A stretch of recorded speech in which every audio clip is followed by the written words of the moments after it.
मेरे प्रिय मित्रों, आइए 18 जनवरी 2021 भूमंच ज्योतिष पाठशाला बीजेपी स्वाध्याय दिवस 110 धन 18वां ज्योतिष के 18वें दिवस में, ज्योतिष पाठ के 18वें दिवस में आइए प्रवेश करें। सर्वप्रथम सूर्योदय 7:07 में, 17:38 में, 20 मिनट हो चुके हैं, 21 मिनट हो चुके हैं सूर्यदेव को आए हुए। अभिवादन करें, प्रणाम करें, स्वागत करें। 1 बजने वाला है, 1 बजना प्रारंभ हो चुका है, 1 बजने में 21 मिनट हो चुके हैं।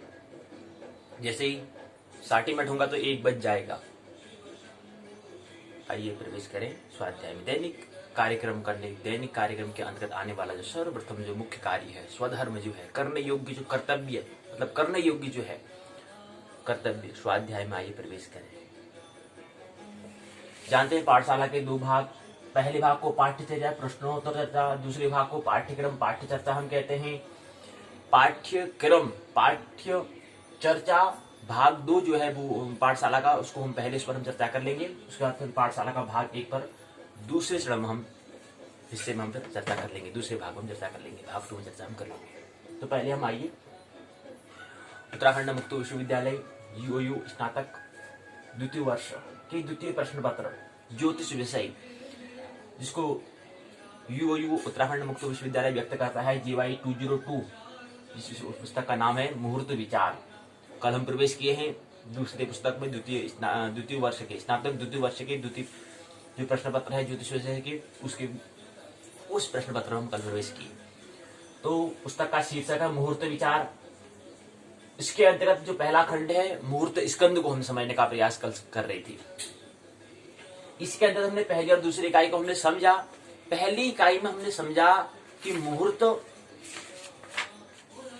यहां भी हमने कहा 4 इकाइयां हैं और 4 खंड हैं, और 4 खंड के अंतर्गत 20 इकाइयां हैं। प्रत्येक खंड में क्या है, 5-5 इकाइयां हैं। इस तरह से 20 इकाइयां यहाँ पर दी गई हैं, 20 यूनिट्स यहाँ पर, 20 यूनिट्स यहाँ पर दी गई हैं 4 ब्लॉक में। तो पहले में हमने पहली इकाई में मुहूर्त परिचय हमने देखा। हमने कहा कि मुहूर्त क्या है, समय का, काल का एक खंड है। मुहूर्त मतलब क्या होता है, हमने कहा कि आम जन में हम जो बात करते हैं, मुहूर्त में हम काल में जो हम 5 अंगों को लेते हैं, आम जन में लेते हैं। जब भी कोई हमें एनिवर्सरी बनानी होती है, वर्षगांठ बनाती है, कोई किसी साल की अपनी वर्षगांठ बनाता है, कोई अपने जन्म महोत्सव बनाता है, जैसे दिवाली, होली प्रत्येक वर्ष में आती हैं। तो पहला भाग जो आम जन में करते हैं वो वर्ष की हम बात करते हैं। लेकिन समय यहीं पर नहीं होता है, इससे आगे भी होता है।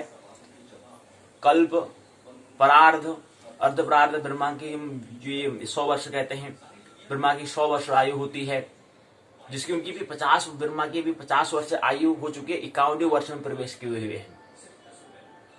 और वो 50 जो 100 वर्ष हम कह रहे हैं वो काफी बड़ा समय होता है। तो समय तो बहुत बड़ा है, काल बड़ा समय है। तो काल का छोटा जो हम खंड लेते हैं, जो दैनिक हम कार्य करते हैं, उसमें लेते हैं वर्ष को। पहला भाग था वर्ष। दूसरा अंग था, 5 अंग हम ले रहे थे। दूसरा अंग था मास, महीना। तीसरा वर्ष था अहोरात्र। चौथा लग्न। 5वां मुहूर्त। तो ये मुहूर्त क्या है, ये हम स्नातक द्वितीय वर्ष का जो द्वितीय प्रश्न पत्र है यूओयू के द्वारा जो पाठ्यक्रम निर्धारित किया गया है, इसमें जो दूसरा प्रश्न पत्र मुहूर्त के बारे में हम समझेंगे, इसलिए इसका नाम मुहूर्त विचार किया है। अर्थात हम समय को समझेंगे। कहने का मतलब क्या है, समय के छोटे हिस्से को हम समझेंगे, मुहूर्त पर हम विचार करेंगे, उस पर हम चर्चा करेंगे। इसलिए पुस्तक का शीर्षक का नाम क्या दे दिया है, इस पुस्तक का नाम क्या दे दिया है, मुहूर्त विचार। अब मुहूर्त होता क्या है, मुहूर्त को समझने के पहले हमें समय को समझना होगा। और हमने कहा कि टाइम इज मनी हम कहते हैं, तो टाइम इज माइंड भी होता है, ये भी हमें ख्याल रहे। जब मन जो है विचारशील होता है, तब हम कहते हैं कि समय कितना हो गया। जब हमारा विचारहीन होता है तो हम समय की कोई बात नहीं करते हैं। छोटे बच्चों को समय से कोई लेना देना नहीं है, बस उसे खेलने से मतलब है, मस्त होने से मतलब है। लेकिन जैसे हम विचार से, हाँ कितना बज गया, हाँ 10 बजे, 10 बजे आ रहे हैं, वो भी करना है, चलिए भागो यार, हाँ यार वहाँ भी जाना है, कहीं ट्रेन छूट जाएगी, हाँ टाइम देखो यार, हाँ 5 बजे का टाइम है, जल्दी भागो यार भागो। तो ये विचारशील का लक्षण है। लेकिन तीसरा तल भी होता है निर्विचार, टाइम से टाइमलेसनेस जब हम जाना, समय से भी आगे, समय अतीत हो जाना, तो वो शाश्वत और सनातन की बात होती है। लेकिन इस समय जो है, हम काल को भी कहाँ समझते हैं, हम काल के खंड जिसको हम समय कहें, जिसको हम टाइम कहें, जिसको हम कितने बजे हैं, वो हम इसी पर हम क्या कहते हैं, हमारा नजर है, बस उसी पर हमारी दृष्टि, उसी पर हमारा ख्याल है, और उसका अंतर ख्याल पर कुछ ख्याल है भी नहीं। और ये भी ख्याल नहीं है कि ये मानक समय होता है, स्थानीय समय क्या, ये भी हमें पता नहीं है। जैसे हम कह रहे हैं कि सूर्योदय भी हुए, आधा घंटा हो चुका है, 7:60 में सूर्योदय हुआ, तो ये स्थानीय समय है। मानक समय तो इससे ज्यादा होगा। मानक समय में क्या है, 14 मिनट का अंतर होगा। 7:07 में अगर हम बात करें 7:14 यानी कि 18, तो ये मानक समय और स्थानीय समय होता है। इनकी समय मतलब होता है कि सूर्यदेव जब आते हैं, सूर्यदेव जब उदय हो जाते हैं, सूर्य जब अपने प्रकट होते हैं, उदय होते हैं, सूर्य राइज जब होता है, तब से दिन प्रारंभ होता है, तब से दिन की शुरुआत होती है। वो स्थानीय समय, वो स्थान के हिसाब से। सूर्य ये है तो नहीं कि एक जगह एक के साथ में, एक ही पूरे पृथ्वी में एक साथ आ जाए, ऐसा तो संभव नहीं है, ऐसा संभव नहीं है। इसलिए प्रत्येक व्यक्ति का दिन क्या है, शुभारंभ सूर्योदय के हिसाब से होता है। लेकिन मानक समय क्या है? अब मानक समय क्या है, हम कुछ दैनिक कार्यक्रम, तो जो दैनिक कार्यक्रम कर रहे हैं उसको थोड़ा सुनियोजित तरीके से, व्यवस्थित ढंग से करने का नाम है वो। उसके लिए इसलिए उसका नाम है मानक, कहा माना हुआ समय जो है। लेकिन ये माना हुआ समय सत्य के करीब, ज्यादा करीब नहीं ले जाता है, बजाय स्थानीय समय के। स्थानीय समय ज्यादा सत्य के करीब ले जाता है। वो हमारे काम चलाव के लिए थोड़ा दैनिक कार्य हो जाते हैं, ठीक है। अगर कहीं हमें यहाँ से पृथ्वी के इस क्षेत्र से दूसरे क्षेत्र में जाना है तो वहां के रसा समय ठीक है। लेकिन वैसे अगर हमें अपने अंतस यात्रा करनी तो वहां पर हमें स्थानीय समय, 2 टाइम की हमने बात की थी स्नातक प्रथम वर्ष में, मानक समय और स्थानीय समय, स्टैंडर्ड टाइम और लोकल टाइम की हमने बात की थी। उसी क्रम को हम आगे बढ़ाते हुए यहाँ पर स्नातक द्वितीय वर्ष में मुहूर्त विचार करते, तो मुहूर्त भी क्या है, समय का ही हिस्सा है। कहते हैं ब्रह्म मुहूर्त में उठना चाहिए। ब्रह्म मुहूर्त का समय होता है 3:40 से सुबह प्रारंभ हो जाता है। उसके बाद 3:40 में 48 मिनट को जोड़ो, कितने आते हैं, 4:28 तक। ये समय क्या है, ब्रह्म मुहूर्त का समय है, यानी कि मुहूर्त का समय है। मुहूर्त मतलब एक समय का हिस्सा, एक कालखंड। अब ब्रह्म क्यों कहा, उसका नाम क्यों कहा उसको ब्रह्म, क्यों कहा उसको ब्रह्म, उसका नाम ब्रह्म ही क्यों दिया? है तो मुहूर्त, इतना तो पक्का होगा कि मुहूर्त है, लेकिन आगे से ब्रह्म मुहूर्त कहा, इसका मतलब क्या होता है? इसमें पूरी पृथ्वी क्या होती है, रात, प्रत्येक पक्षी सब क्या है, सब उठ रहे हैं, रात का समय है, प्रातः वेला है। उसमें एक ऐसा समय है, ऐसा माहौल, ऐसा एक समय अवसर है कि उसमें मन प्रफुल्ल होता है। उसमें अगर हम प्रभु से मिलना चाहें तो मिलने का एक सुनहरा अवसर होता है। उस समय अगर जो हमें, अगर दिन में अगर हम मुलाकात करने का प्रयास करेंगे तो हमें हो सकता है कि 1-2 घंटे दिन लग जाए, लेकिन उस समय ब्रह्म मुहूर्त में अगर हम उठेंगे, ध्यान करेंगे, मेडिटेशन करेंगे, तो वो तत्क्षण हम उससे मुलाकात कर सकते हैं, प्रभु से मिलन कर सकते हैं। इसलिए उसका हम ब्रह्म से मिलने का जो समय है उसको हमने ब्रह्म मुहूर्त कहा। मतलब उस समय जो उठेंगे, उसमें अगर हम जागरण करेंगे, उसमें हम जाग जाएंगे, तो हमारे प्रभु से मिलन हमारा क्या होगा, सहज होगा। आसानी से हम प्रभु से मिलन कर सकते हैं, अस्तित्व से एक साथ हो सकते हैं। इसलिए उसको ब्रह्म मुहूर्त, इसलिए उसका नाम दिया। ऐसे ही नहीं दिया है, जिन व्यक्ति ने, महर्षि जी ने, ऋषियों ने भी नाम दिया है, जिन मनुष्य ने भी नाम दिया है, उन्हें सोच समझ के नाम दिया है।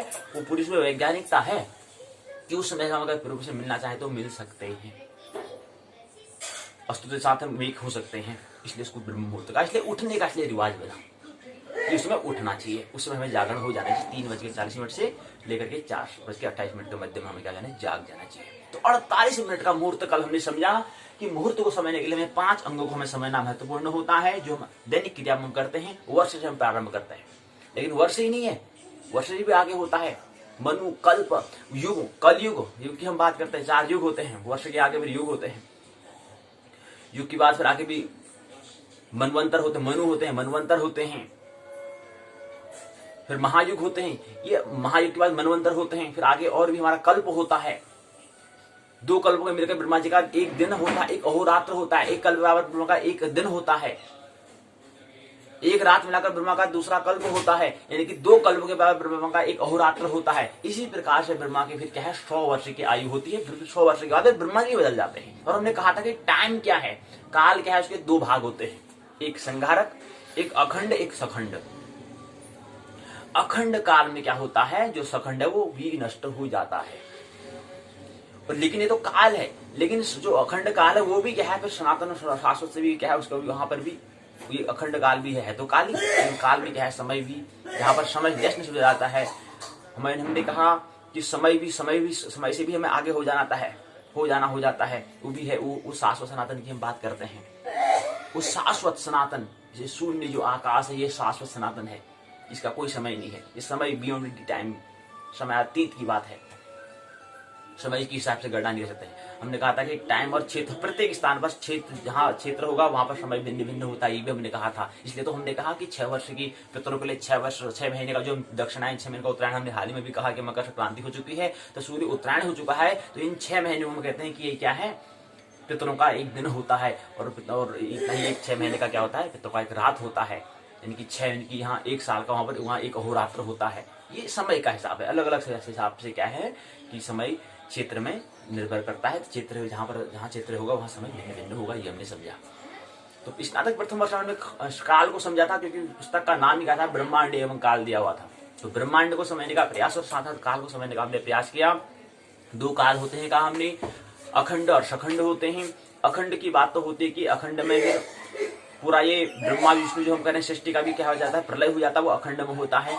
दूसरा संघारक होता है। संघारक के अंदर फिर हम कहते हैं एक कलनात्मक, एक गणनात्मक, हमने कहा गणनात्मक कलनात्मक हमने 2 बात की थी। उसके अंदर हमने बात क्या कि आखिर जो इकाई, त्रुटि और प्राणादि, मुहूर्त काल, अमूर्त काल, जो हमने सकंड अखंड की हम जो बात कर रहे थे, उसके अंदर फिर क्या होते हैं, 2 भाग होते हैं। अमुहूर्त और मुहूर्त की हमने बात की थी। उसी मुहूर्त की हम बात कर रहे हैं कि जो त्रुटि आदि अमुहूर्त जो था और प्राण आदि जो मुहूर्त जो समय था, वो ये समय इसी के अंतर्गत आने वाला जो मुहूर्त है उसको हम चर्चा कर रहे हैं कि समय की हम बात करते हैं। अब कितना समय ले रहे हैं, वहां पर मैंने बात की थी, तिथि मास महीने की मैंने बात की थी। वहां पर उसी हमने जो दूसरा जो खंड दिया गया था, स्नातक प्रथम वर्ष में द्वितीय खंड जो काल के नाम से दिया गया था, उसके अंतर्गत हमने थोड़ा बहुत समझा था। अब उसी को थोड़ा क्रम आगे बढ़ रहे हैं। यहाँ स्नातक द्वितीय वर्ष में मुहूर्त विचार में हम बात कर रहे हैं। तो मुहूर्त को समूर्त किस कौन, अगर काल की हम अगर मुख्य बात करें, 5 अंग होते हैं। पहले में वर्ष आता है, दूसरे में महीना आता है, तीसरे में अहोरात्र आता है, इनकी अहोरात्र में दिन रात आते हैं, इनकी दिवस कह सकते हैं इसको। और उसके बाद एक लग्न आता है, चौथा, 5वां आता है मुहूर्त। और मुहूर्त कितना समय होता है, कल हमने समझा कि 2.5 घड़ी के बराबर क्या होता है एक मुहूर्त। 2 घड़ी बराबर क्या होता है एक मुहूर्त होता है। और एक घड़ी बराबर कितने मिनट के बराबर होती है, 24 मिनट के बराबर होती है। 2 घड़ी किसके बराबर होगी, 24 दूना 48, इनके 48 मिनट के बराबर हो जाएगी। इसका मतलब क्या है कि एक मुहूर्त जो होता है वो 48 मिनट का होता है। और यही हमने कहा कि 3:40 से प्रारंभ होकर के 4:28 जो बीच का समय है वो 20वां और 8 यहाँ, तो ये है 4:28, ये ब्रह्म मुहूर्त समय, ये मुहूर्त है। ये हमने समझा कि 5 अंग होते हैं। तो उसी मुहूर्त को हम समझने का प्रयास कर रहे हैं। मुहूर्त स्कंद नामक जो पहला खंड है उसको हम समझेंगे। यानी कहने का मतलब यह है कि मुहूर्त में हमने कहा कि समय के हम 5 अंग में जो 5वां अंग आता है, 5वें जो क्रम में जो अंग, जो 5वें नंबर में जो अंग है वो है मुहूर्त। इससे पहले क्या है, इससे पहले वर्ष है, इसके बाद क्या है फिर महीना है, इसके बाद क्या है फिर अहोरात्र है, इसके बाद फिर क्या है लग्न है, इसके बाद फिर क्या है मुहूर्त है। तो मुहूर्त की हम बात यहाँ पर करेंगे। पूरे स्नातक द्वितीय वर्ष का जो द्वितीय प्रश्न पत्र है, इसमें पूरे मुहूर्तों पर हम विचार करेंगे। अब हम आज क्या करेंगे, आज की पाठशाला में हम 2 इकाई को लेंगे, तीसरी और चौथी इकाई को लेंगे। कल हमने बात कर ली थी कि हमें क्या इस इकाई में हमें कैसे करना है, ये हमने बात कर ली है कि 1 तारीख को टेस्ट परीक्षण होगा, 31 तारीख को 29 और 30 और 31 3 दिन के हम क्या करेंगे, पुनरावृत्ति पुनर्दर्शन रिवीजन हम का कार्यक्रम हमने करेंगे 3 दिन का। 28 को हमारी इकाई पूर्ण हो जाएंगी। यानी कि इस जनवरी, इस महीना जो है, इस महीने में हम इस पुस्तक को भी हम पूर्ण कर लेंगे। और 1 तारीख को 1 फरवरी 2021 को हम एक टेस्ट परीक्षण कर लेंगे। उसके बाद फिर हम 2 तारीख से हम संस्कृत साहित्य स्नातक द्वितीय वर्ष का स्नातक द्वितीय वर्ष का जो पहला प्रश्न पत्र जो है, विषय जो है संस्कृत साहित्य की ओर हम प्रवेश करेंगे। पहले प्रश्न पत्र की ओर 201 संस्कृत साहित्य की, इस तरह से हमें देखना है। तो हम आज यहाँ पर इकाई तीसरी और चौथे में पंचांग को समझने का प्रयास, अब जो हमारी आने वाली जो 3 इकाइयां हैं उसमें हम पंचांग को हम समझने का प्रयास करेंगे। आने वाले 3 इकाइयां, इकाई तीसरी, इकाई चौथी, इकाई 5वीं, ये 5 इनकी जो 3 इकाइयां हैं, इन 3 इकाई में हम पंचांग को समझेंगे। पंचांग में भी हमने कहा मुख्य जो अंग 5 अंग है उसको हम पंचांग कहते हैं। मुख्य की हम प्रमुख की बात कर रहे हैं, प्रधान की हम बात कर रहे हैं, और भी उसमें होता है, लेकिन प्रधान हम क्या है, तिथिवार नक्षत्र योग करण की हम बात करते हैं। मुख्य जो है ऐसे काल भी हम बात कर रहे हैं होते हैं, लेकिन मुख्य प्रमुख की हम बात कर रहे हैं। प्रमुख वर्ष, माह, अहोरात्र या कहें दिवस, लग्न और मुहूर्त, ये 5 अंग ऐसे यहाँ भी 5 अंग हैं। तो इसी 5 अंगों को हम यहाँ पर समझने का प्रयास हम करेंगे। तिथिवार विवेचन तीसरी इकाई में, तिथि और वार यानी कि पहला दो अंग जो हैं, पहले में तिथि आता है, दूसरे में वार आता है। इकाई तीसरे में उसका विवेचन हम करेंगे। चौथे इकाई में नक्षत्र विचार, नक्षत्र क्या है इसको समझने का हम प्रयास करेंगे। इन 2 इकाई को हम आज की पाठशाला में लेंगे, तीसरी चौथी को, 5वीं को हम कल ले लेंगे। यानी कि योग, करण और कर्ण जो है, ये 2 अंग जो शेष रह जाएंगे, इसको हम कल की पाठशाला में ले लेंगे। तो आइए इसको समझें। इकाई 1 की जो हम संरचना बनाई है, पहले चरण में प्रस्तावना, दूसरे में उद्देश्य, तीसरे में तिथि और वार। पहला अंग तिथि है, दूसरा वार है, से परिचय होने का प्रयास। इसके अंतर्गत यहाँ पर 4 भाग हैं। 4 भाग के बाद जो चौथा भाग है उसके 42 चरणों में इसको हम समझेंगे। चौथे भाग को 42 चरणों में समझेंगे। और साथ ही साथ इन जो हम 42 चरण कह रहे हैं, इन 42 चरणों में इनके अंतर्गत कुछ बिंदुओं भी हैं, कुछ बिंदु हैं, उन बिंदु को भी हमें समझना है। इन 42 चरणों में 42 में कोई ऐसे चरण होंगे जिसमें कुछ उसके अंतर्गत कुछ बिंदु दिए होंगे, उसके अंतर्गत कुछ और बिंदु होंगे, उसको बिंदु के माध्यम से समझेंगे। और बिंदु कितने हैं उसको हमने जिक्र यहाँ पर नहीं किया, लेकिन इसके अंदर 42 चरण के अंदर कुछ ऐसे चरण हैं जिसमें हम बिंदु दिए गए हैं, उसके टर्म्स हैं, तथ्य हैं, जिनको तथ्य के माध्यम से हमें समझना है। 42 चरण तो हैं, लेकिन 42 में कुछ ऐसे चरण हैं जिसमें हमें कुछ बिंदु और से हमें समझने हैं, उसके अंदर आ जाता है, इसलिए ज्यादा जिक्र यहाँ पर नहीं किया। इसके बाद चौथे चरण में क्या है, बोध प्रश्न होंगे, 5 बोध प्रश्न होंगे, उसको लेने का हम प्रयास करेंगे। 5वें चरण में सारांश, 6ठे चरण में पारंपरिक शब्दावली, 2, 4, 5 शब्दावली होंगे, उसको परिभाषा करने का प्रयास। 7वें चरण में निबंधात्मक सवाल होंगे, 2 सवालों को लेंगे। इन 2 सवालों के साथ इकाई जो हमारी तीसरी है, इकाई यहाँ पर तीसरी आएगी। अब इकाई तीसरी जो है,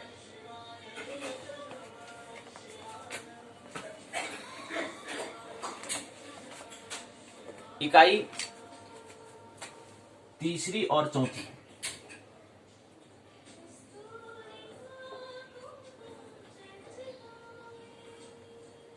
इकाई तीसरी और चौथी को हम समझेंगे।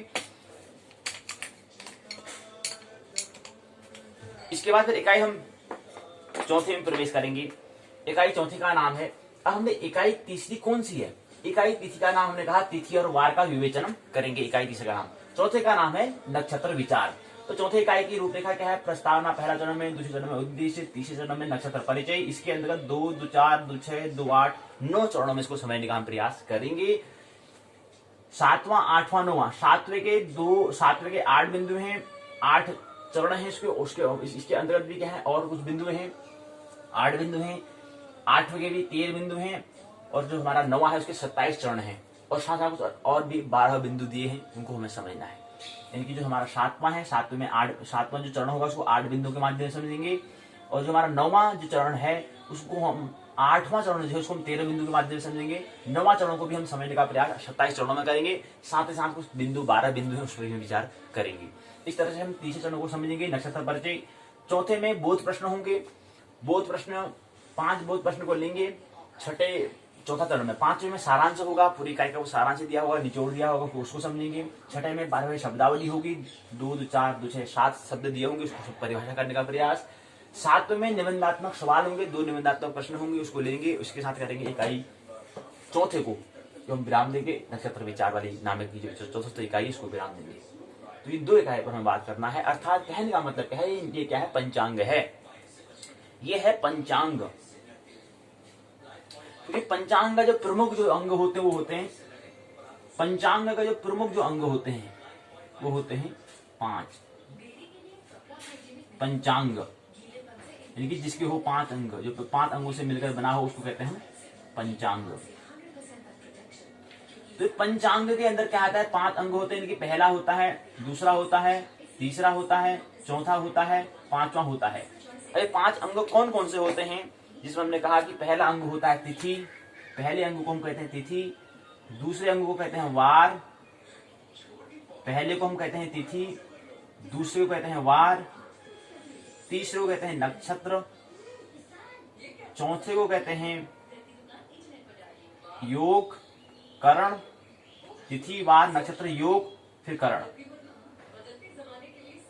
योग, उसके बाद कहते हैं करण। ये 5 अंग होते हैं।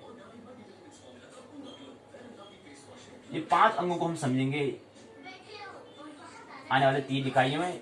खंड पहला मुहूर्त परिचय, मुहूर्त स्कंद में। मुहूर्त स्कंद का अर्थ हम क्या है, इन 5 इकाई को समझेंगे। और हमने ये कहा कि हमारे क्या है, जो हमारा काल हो क्या होते हैं। एक बात हमने और कही थी, एक बात क्या कहा था हमने कहा था कि जो काल है, काल के अंदर हम क्या करते हैं कि इसके 5 जो मुख्य जो हमारे 5 अंग है उसकी हम बात करते हैं। इनकी 5 अंग कौन कौन से होते हैं, जिसको हम काल कहें। काल की अगर हम बात करेंगे या कहें समय की अगर बात करते हैं, समय की हर समय की बात तो नहीं होती, क्योंकि समय जो होता है वो 1 घंटे 2 घंटे 3 घंटे का होता है, वो समय की हम बात करते हैं। तो एक बात है कि काल को ले लेंगे, तो काल के हम करते हैं 5 प्रमुख जो 5 प्रधान जो 5 अंग की हम बात करते हैं। इनकी किसी बात करते हैं, वर्ष की बात करते हैं। वर्ष के बाद दूसरे हिस्से की हम बात करते हैं वर्ष। माह की बात करते हैं कि कितने माह, जैसे 9 महीने में बच्चा बनता है, 9 महीने में बच्चे को हमारा जो शरीर है उसको बनने में समय लगता है, 9 महीने का समय लगता है। इनकी माह की हम बात करते हैं, साल नहीं लगता है, 9 महीना समय लगता है। तो ये हम गणना करते हैं जो आम जन्म करते हैं। तो वर्ष हो गया, माह हो गया, तीसरा हो गया वर्ष माह, अहोरात्र, अहो रात्र की हम बात करते हैं। उसके बाद फिर हमारा जो अगला हिस्सा होता है वो होता है हमारा लग्न का, और उसके बाद 5वां जो हिस्सा होता है वो होता है मुहूर्त का। इस मुहूर्त को हम समझ रहे हैं। फिर 5वां जो हिस्सा होता है वो क्या होता है, मुहूर्त का होता है।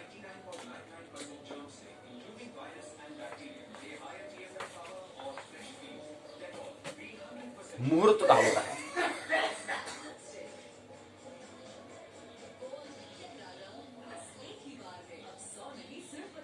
मुहूर्त। और हमने कल कहा कि मुंह क्या है। मुंह में हमने कल मुहूर्त की बात समझा था। मुहूर्त क्या है, मुंह धातु में 2 शब्दों से मिलकर बनता है। मुंह धातु और प्रत्यय से शब्द बना है। मुहूर्त शब्द जो है किससे बना है, उस शब्द का निर्माण धातु और प्रत्यय के योग से बना है। अब धातु क्या होती है, प्रत्यय क्या होता है। प्रत्यय और उपसर्ग क्या होता है। प्रत्यय कहने का मतलब है मुहूर्त जो हम कह रहे हैं ये क्या है, शब्द किससे मिलकर बना हुआ है, ये 2 शब्दों से मिलकर बना हुआ है। एक चीज है धातु। इनकी मुहूर्त शब्द जो हम कह रहे हैं वो किससे बना है, क्योंकि मुहूर्त स्कंद नामक हम पहले खंड को समझे, तो पहले मुहूर्त शब्द क्या उसको तो समझे। तो मुहूर्त जो है वो किससे बनकर मिला है, मुहूर्त शब्द जो बना है वो आविष्कार 2 चीज से बनकर बना हुआ है। पहला वो जिसको हम कहें धातु, दूसरा जिसको कहें, पहले तो धातु से बना हुआ है, दूसरा होता है प्रत्यय। प्रत्यय इनकी 2 इन चीजों से मिलकर बना हुआ है। अब हमने धातु और प्रत्यय कह दिया तो इसका मतलब ये समझे कि धातु यही नहीं होती, धातु बहुत सारी होती है, बहुत सारी धातु होती हैं। लेकिन उसमें एक धातु और एक धातु ये भी आता है जिसको हम कहें मुंह, जिसको हम कहें मुंह कहें। तो इसमें एक धातु आती है जिसको हमने कहा मुंह। ये नहीं जो हम कह रहे हैं मुंह, तो ये मुंह आया, इसमें ये तो धातु होगी, इसमें उरट प्रत्यय लगा है। उरट कौन सा लगा है, उरट प्रत्यय लगा है। ये क्या है, प्रत्यय है। प्रत्यय जो है उरट। आप प्रश्न पूछ सकते हैं, छोटा प्रश्न हम कह रहे हैं कि आगे जो हमारा सत्र कार्य होगा तो उसमें बहुविकल्पी प्रश्न आएंगे, तो वहां पर पूछ सकते हैं कि जो मुहूर्त जो शब्द है वो किन धातु से बना है। 2 तरह से प्रश्न हो सकते हैं इसमें। हो सकता है पहले में धातु को पूछ ले, दूसरे में प्रत्यय को पूछ ले, क्योंकि मुहूर्त में कौन सी धातु है, विकल्प दे देंगे 4, तो उसमें हमें क्या ख्याल रखना कि कौन सा धातु है, मुंह धातु है। पहले प्रश्न पूछने का तरीका। दूसरा प्रश्न हो सकता है कि मुहूर्त जो है उसमें कौन सा प्रत्यय है, दे देंगे 4 विकल्प, एक विकल्प में चुनना होगा, तो उरट प्रत्यय है। तो उरट प्रत्यय में लगा करके क्या बना है, इसका आविष्कार हुआ है। और जो क्या है काल के बारे में हमें बताता है, मुहूर्त की परिभाषा क्या होती है। मुहूर्त की परिभाषा एक बार हम समझें कि मुहूर्त जो है कल हमने समझा, मुहूर्त क्या है, जिसका अर्थ होता है समय, जिसका मतलब है समय। तो मुंह धातु में उरट प्रत्यय लगाकर मुहूर्त शब्द बना, जिसका अर्थ समय भी होता है। समय ही होता है, समय ही होता है, समय भी होता है नहीं, समय ही होता है। कहने का मतलब समय का एक छोटा हिस्सा होता है। अब बात समझे। अभी हमने कहा कि क्या है कि एक मुहूर्त जो होता है वो 48 मुहूर्त का जो है 2 घड़ी के बराबर होता है, यानी कि 48 मिनट के बराबर होता है। तो है तो समय का हिस्सा ही तो है। हमने कहा कि एक जो मुहूर्त होता है, एक मुहूर्त बराबर क्या होता है, कितने समय के बराबर होता है, और उसकी हम गणना करें तो वो होता है 48 मिनट के बराबर, क्योंकि 48 मिनट के बराबर होता है, यानी कि 2 घड़ी के बराबर होता है। जो 48 मिनट वो क्या है, 2 घड़ी है, 2 घड़ी है। एक घड़ी क्या है 24 मिनट की होती है, दूसरी घड़ी कितने की, फिर 24 मिनट की हो जाएगी तो 48 हो जाएगा। फिर प्लस की आधी करेंगे कि 24 का आधा कितना 12 होता है, तो फिर क्या मिला के एक इनकी 48 में अगर 12 करते तो 60 मिनट हो जाता है, इनकी 1 घंटा, यानी कि 2.5 घड़ी के बराबर 1 घंटा होता है। घड़ी होता है, फिर पल होता है, फिर विपल होता है, ये भी हमें क्या करना चाहिए। तो एक मुहूर्त बराबर क्या था 48 मिनट होते हैं। तो क्या है, समय तो है, लेकिन समय क्या है, छोटा समय है। 48 मिनट, घंटे 1 घंटे से भी कम की हम बात कर रहे हैं, आधे घंटे से ज्यादा की बात कर रहे हैं, बात तो समय की हम कर रहे हैं। तो मुहूर्त मतलब क्या है, समय ही होता है। तो ये चीज हमें ख्याल रखनी। मुंह और उरट शब्द से मिलकर बना है मुहूर्त, ये होता है। तो मुहूर्त मतलब होता है समय। अब इसकी अगर हम कल में देखें, इसकी परिभाषा अगर देखें, इसकी परिभाषा क्या है, ये तो हमने समझा। परिभाषा क्या है, 2 घड़ी का एक मुहूर्त होता है, जगत में समस्त कार्य हेतु मुहूर्त का विधान बताया गया है। तो मुहूर्त की परिभाषा क्या होती है, मुहूर्तस्तु घटिका द्वयम, ये इसकी परिभाषा हो जाएगी। आपको पूछा जाएगा कि प्रश्न पूछो, प्रश्न मुहूर्त की परिभाषा डेफिनेशन बताओ, पूछने का तरीका हो जाएगा। प्रश्न पूछने का तरीका ऐसा होगा, प्रश्न पूछने का तरीका ऐसे तरीका होगा कि पूछने का तरीका जो होगा उसको मैं हम लेकर चलें तो सही रहेगा कि मुहूर्त की परिभाषा, मुहूर्त का परिचय देते हुए गर्भाधान और नामकरण मुहूर्त का उल्लेख कीजिए। ये पूछने का तरीका हो जाएगा, ये पूछने का तरीका हो जाएगा। मुहूर्त के भेद के निरूपण करते हुए विस्तार पर वर्णन कीजिए, तो ये प्रश्न हो जाएगा। अब यही प्रश्न छोटा भी हो सकता है, यही प्रश्न बड़ा भी हो सकता है। मुहूर्त का परिचय देना है, ठीक हो गया भाई, मुहूर्त का परिचय देना है। फिर पूछ रहे कि गर्भाधान, पहली बात। दूसरा पूछा है नामकरण, तो गर्भाधान मुहूर्त हो गया, नामकरण मुहूर्त हो गया, उसका उल्लेख करो।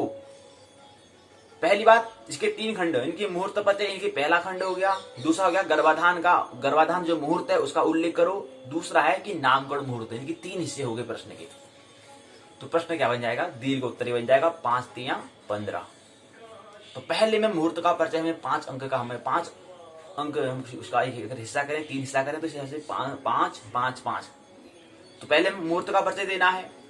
अब मुहूर्त को हमने 5 अंक जितना है जो हमें कुछ हमें लिखना है, उसमें लेखन करना है। उसके बाद गर्भाधान के बारे में बताना है, दूसरा हिस्सा हो गया प्रश्न का। फिर तीसरा हिस्सा है नामकरण मुहूर्त का।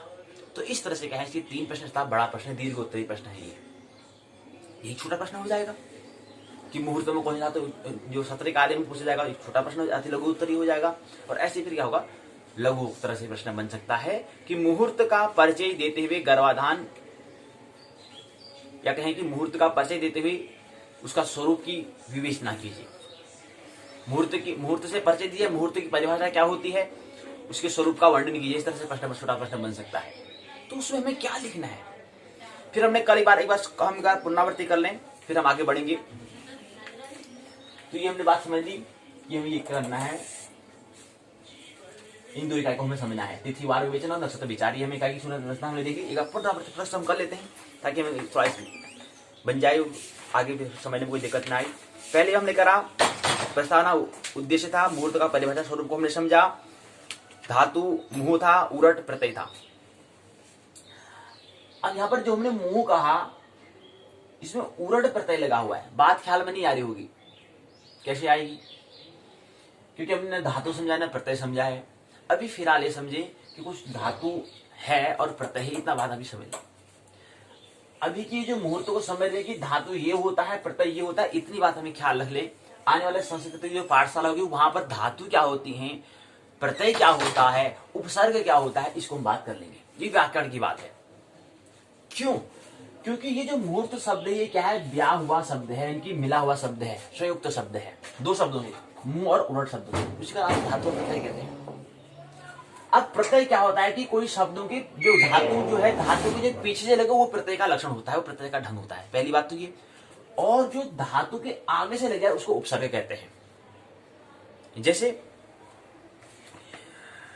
यहीं पर अगर हम लें प्रकृति को, अगर लें जो प्रकृति जो है, इसमें कृति शब्द जो है, कृति एक शब्द है, हो सकता है इसका भी कोई धातु से मिलकर बना हो, लेकिन जो कृति जो है इसके आगे से जो हम लगाएंगे वो इसको प्रो लगा देते हैं, तो ये क्या बन जाता है, इनकी प्रो क्या है, उपसर्ग है, उपसर्ग है। उसके आगे शब्द के आगे से उप जो आगे से लगता है उसको हम उपसर्ग कहते हैं। तो ये प्रकृति शब्द क्या है, ये इसके अंदर जो आगे प्रो लगा है वो क्या है, उपसर्ग है।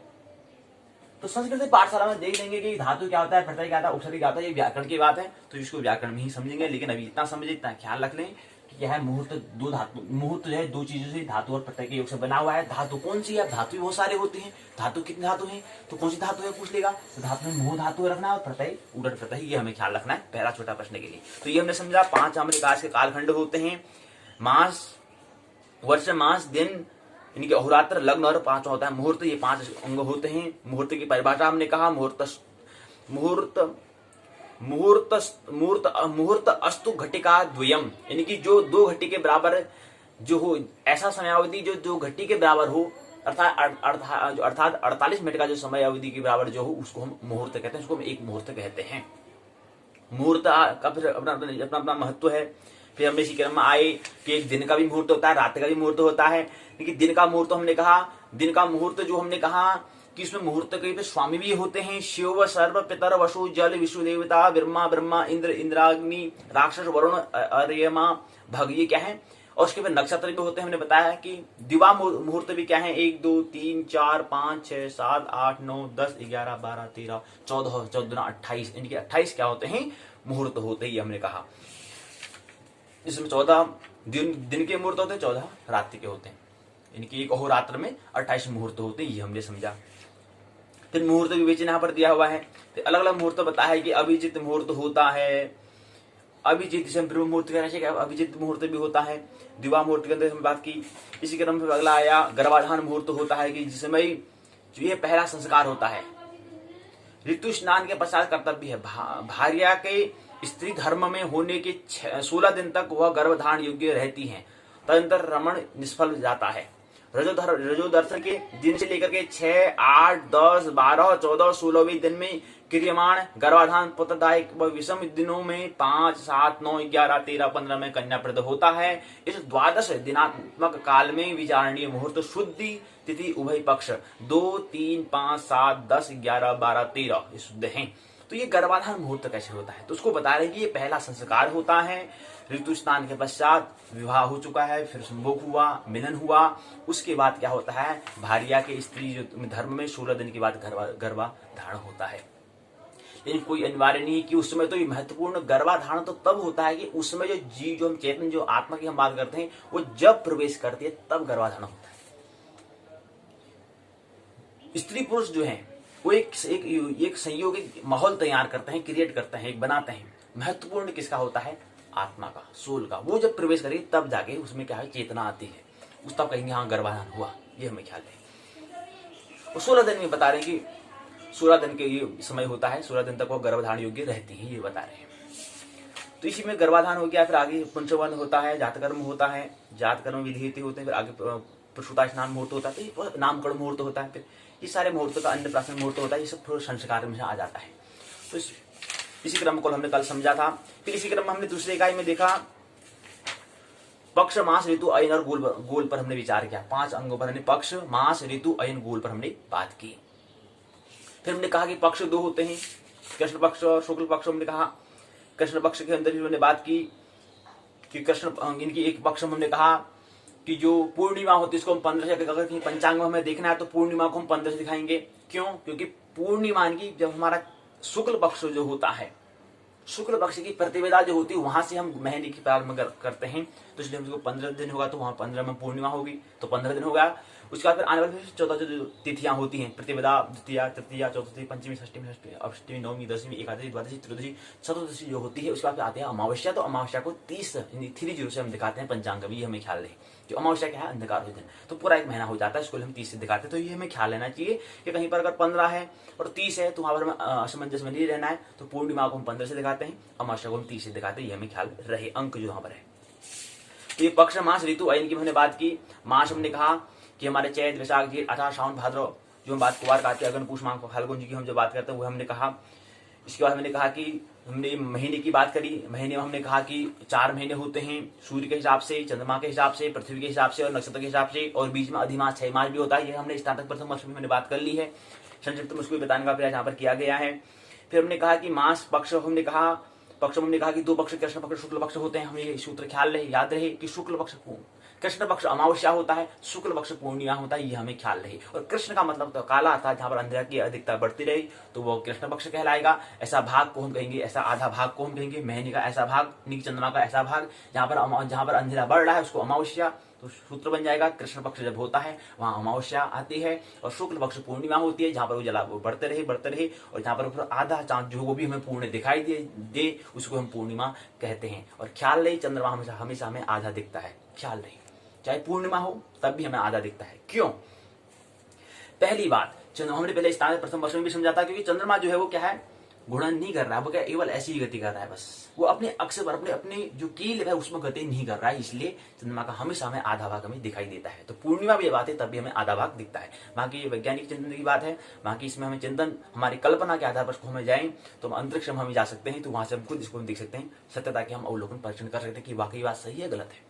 बाकी तो बात करने से हमें नहीं होती है, खुद उसमें उतरने से, प्रयोग करने से होती है, एक्सपेरिमेंट करने से होती है। लेकिन आधा भाग दिखता है, क्योंकि इतना चिंतन है कि जो चंद्रमा है वो जैसे पृथ्वी क्या है, पृथ्वी में दिन रात भी हो रही है और परिभ्रमण और परिक्रमण दोनों हो रहा है। मतलब ये अपने कील पर भी घूम रही है, ये लट्टू घूमता है, और अपनी सूर्य के चारों ओर भी परिक्रमा कर रहे हैं। उसी को हम अपने अक्ष पर जो घूमते हैं उसको हम अहोरात्र कहते हैं।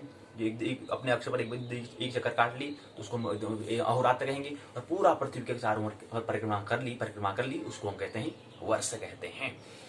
तो ये हमने पक्ष की बात हमने की, कृष्ण पक्ष, शुक्ल पक्ष होता है, ये मैंने समझने का प्रयास किया। फिर मास के बारे में हमने कहा, मास के बारे में हमने समझा कि चैत, वैशाख, जेठ, आषाढ़, सावन, भाद्रव, आश्विन, कार्तिक, मार्गशीर्ष, पौष, माघ, फाल्गुन, ये 12 महीने होते हैं। ये हमें ख्याल रखना चाहिए कि 12 महीने कौन से होते हैं, और 12 महीने ये भी होता है जनवरी, फरवरी, मार्च, अप्रैल, मई, जून, जुलाई, अगस्त, सितंबर, अक्टूबर, नवंबर, दिसंबर। ये आंग्ल भाषा के हिसाब से ये भी होता है, ये भी हमें ख्याल रखना चाहिए।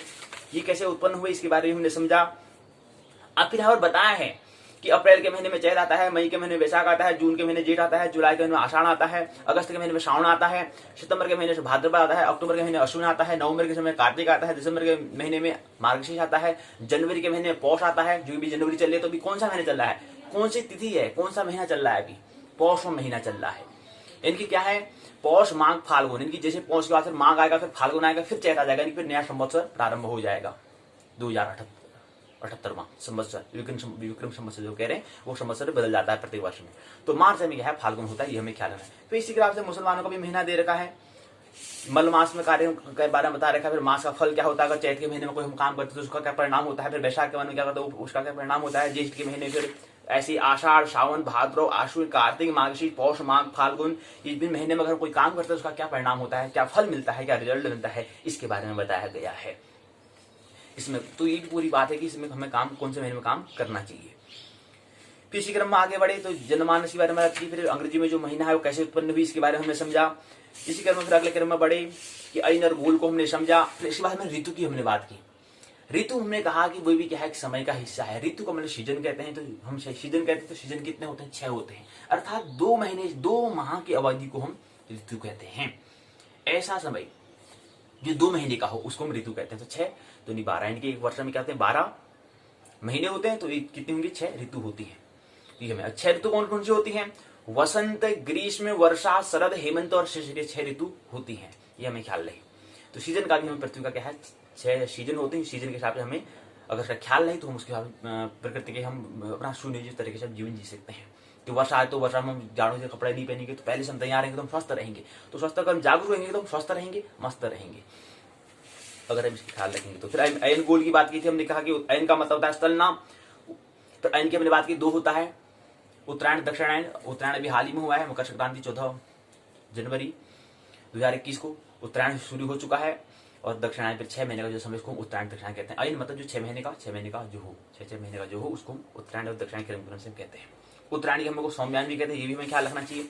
इसी क्रम में फिर हमने देखा कि और कोई उत्तरायण में जन्म लेता है तो उसका क्या फल होता है, पता है कि हम कौन से आयन में हमने जन्म लिया, यानी कि जैसे हम जन्म लेते उसमें सूर्य को क्या था, उत्तरायण था कि दक्षिणायन। तो कोई व्यक्ति उत्तरायण में अगर जन्म लेता है तो उसका क्या परिणाम होता है। आप देखो ये जन्म की बात आ रही है।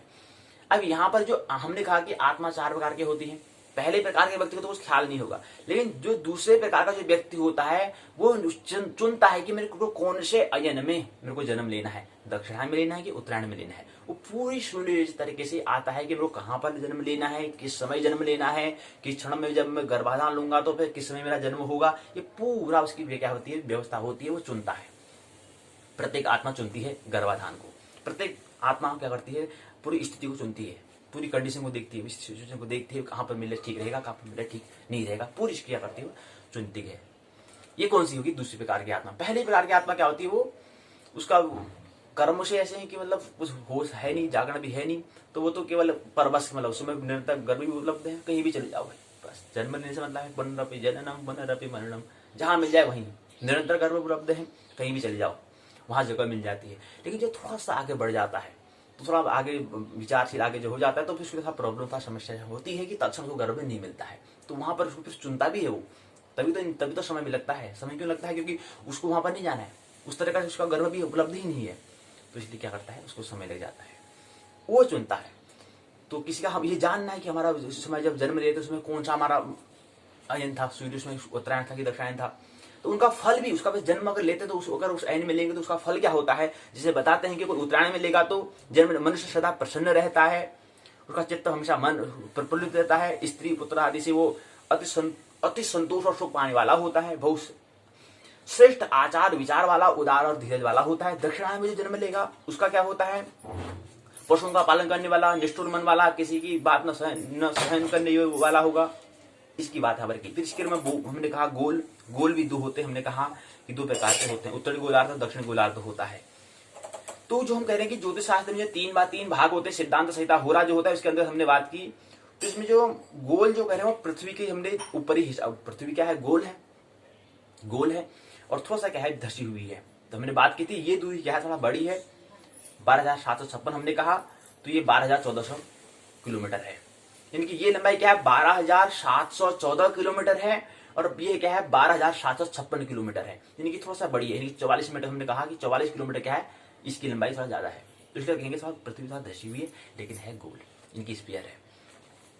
तो उसी के हमने ऊपर की आधे का उसको ठीक, अगर हम मनस कल्पना करके पृथ्वी का ठीक, अगर हम अब गेंद ले लें तो गेंद समझ कि हम पृथ्वी की हमको प्रतिरूप गेंद को ले लें या ग्लोब को ले लें, कहीं कि इसको ठीक अगर आधे से भाग करते हैं तो उत्तरी गोलार्ध होगा, दक्षिणी गोलार्ध। ऊपर वाले हिस्से को उत्तरी बोल देंगे, नीचे वाले को दक्षिणी बोलेंगे, तो उसी गोलार्ध को हम गोल कहते हैं। उत्तरी गोलार्ध और दक्षिणी गोलार्ध होता है, उसकी हम बात कर रहे हैं, वही गोलार्ध की हम बात कर रहे हैं। फिर सारांश कोई बातें समझी थी। फिर इसी क्रम में हमने बात किया आज की इकाई में, तीसरी इकाई है, चौथी इकाई में ये प्रवेश करें। तो उसमें क्या करना है, हमें तिथि और वार का विवेचन हमें करना है। तिथि किसे कहते हैं, आइए समझें। तिथि इकाई की संरचना, प्रस्ताव, इकाई की संरचना होगी, स्ट्रक्चर हो गया, रूपरेखा होगी, प्रस्तावना, उद्देश्य, तिथि और वार का परिचय। तिथि और वार की परिभाषा क्या होती है, उसका स्वरूप क्या होता है, इसको समझेंगे। तिथि वार का महत्व क्या है, इंपोर्टेंस क्या है, पहले में इंट्रोडक्शन, दूसरे में डेफिनेशन एंड नेचर, तीसरे में इंपोर्टेंस तिथि की। बोध प्रश्न सारांश है, शब्दावली, बोध प्रश्न का उत्तर, संदर्भ सूची, निबंधात्मक प्रश्न आप पूछे गए हैं। आइए इसको समझें, संरचना दी इसको आगे समझते हैं।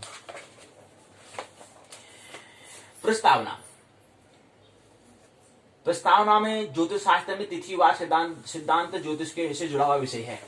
अब ख्याल ले कोई पूछ सकता है कि ज्योतिष का कौन से हिस्से की बात होती, तिथि कहाँ होती है, सिद्धांत तंत्र नामक जो पहला ज्योतिष का पहला हिस्सा है वहां पर होती है। हमने कहा कि ज्योतिष के 3 हिस्से, सिद्धांत तंत्र को, संहिता को दूसरा, तीसरा को जातक या होरा या फल ज्योतिष को। तो ये कहां पर बात होती है, ये सिद्धांत में होती है, ज्योतिष के पहले हिस्से में होती है। अब होता क्या है, ग्रहों में सूर्य चंद्र की गति के आधार पर तिथि का वार विवेचन होता है। तिथि एवं वारोत्पत्ति से सूर्य और चंद्रमा की गति हेतु यहाँ पर बात कही गई है। तो कह रहे हैं कि ये सूर्य और चंद्रमा की गति के आधार पर तिथि का और वार का क्या हम लोग विवेचन करते हैं। तिथि की जो हम बात करते हैं, महीवार की, रविवार, सोमवार, मंगलवार, बुधवार, बृहस्पतिवार, शुक्रवार, शनिवार, ये जो वार हम कह रहे हैं, कि वार का जो विवेचन करते हैं, वार की जो हम कहते हैं कि कौन सा वार है, आज सोमवार है, आज कहते हैं, या तिथि कहते हैं कि आज चतुर्थी है, पंचमी है, षष्ठी है, ये कहते हैं। ये आखिर विवेचन किस किस आधार पर करते हैं? किसके आधार पर? सूर्य और चंद्र की गति के आधार पर, उनकी मोशन के आधार पर, उनकी गति के आधार, उनकी मूव के आधार पर हम कहते हैं। कौन से ग्रह हैं? ग्रहों के आधार पर कहें, और ग्रहों में भी कौन सा है? सूर्य और चंद्रमा की गति के आधार पर हम करते हैं। यहां पर हम यही समझने का प्रयास करेंगे, तिथि और वार को हम इकाई तीसरे में तिथि को, इकाई चौथे में हम, इसी इकाई में तिथि और वार को, दूसरे चौथे इकाई में हम नक्षत्र को हम समझेंगे। दो बातें हमें समझनी है।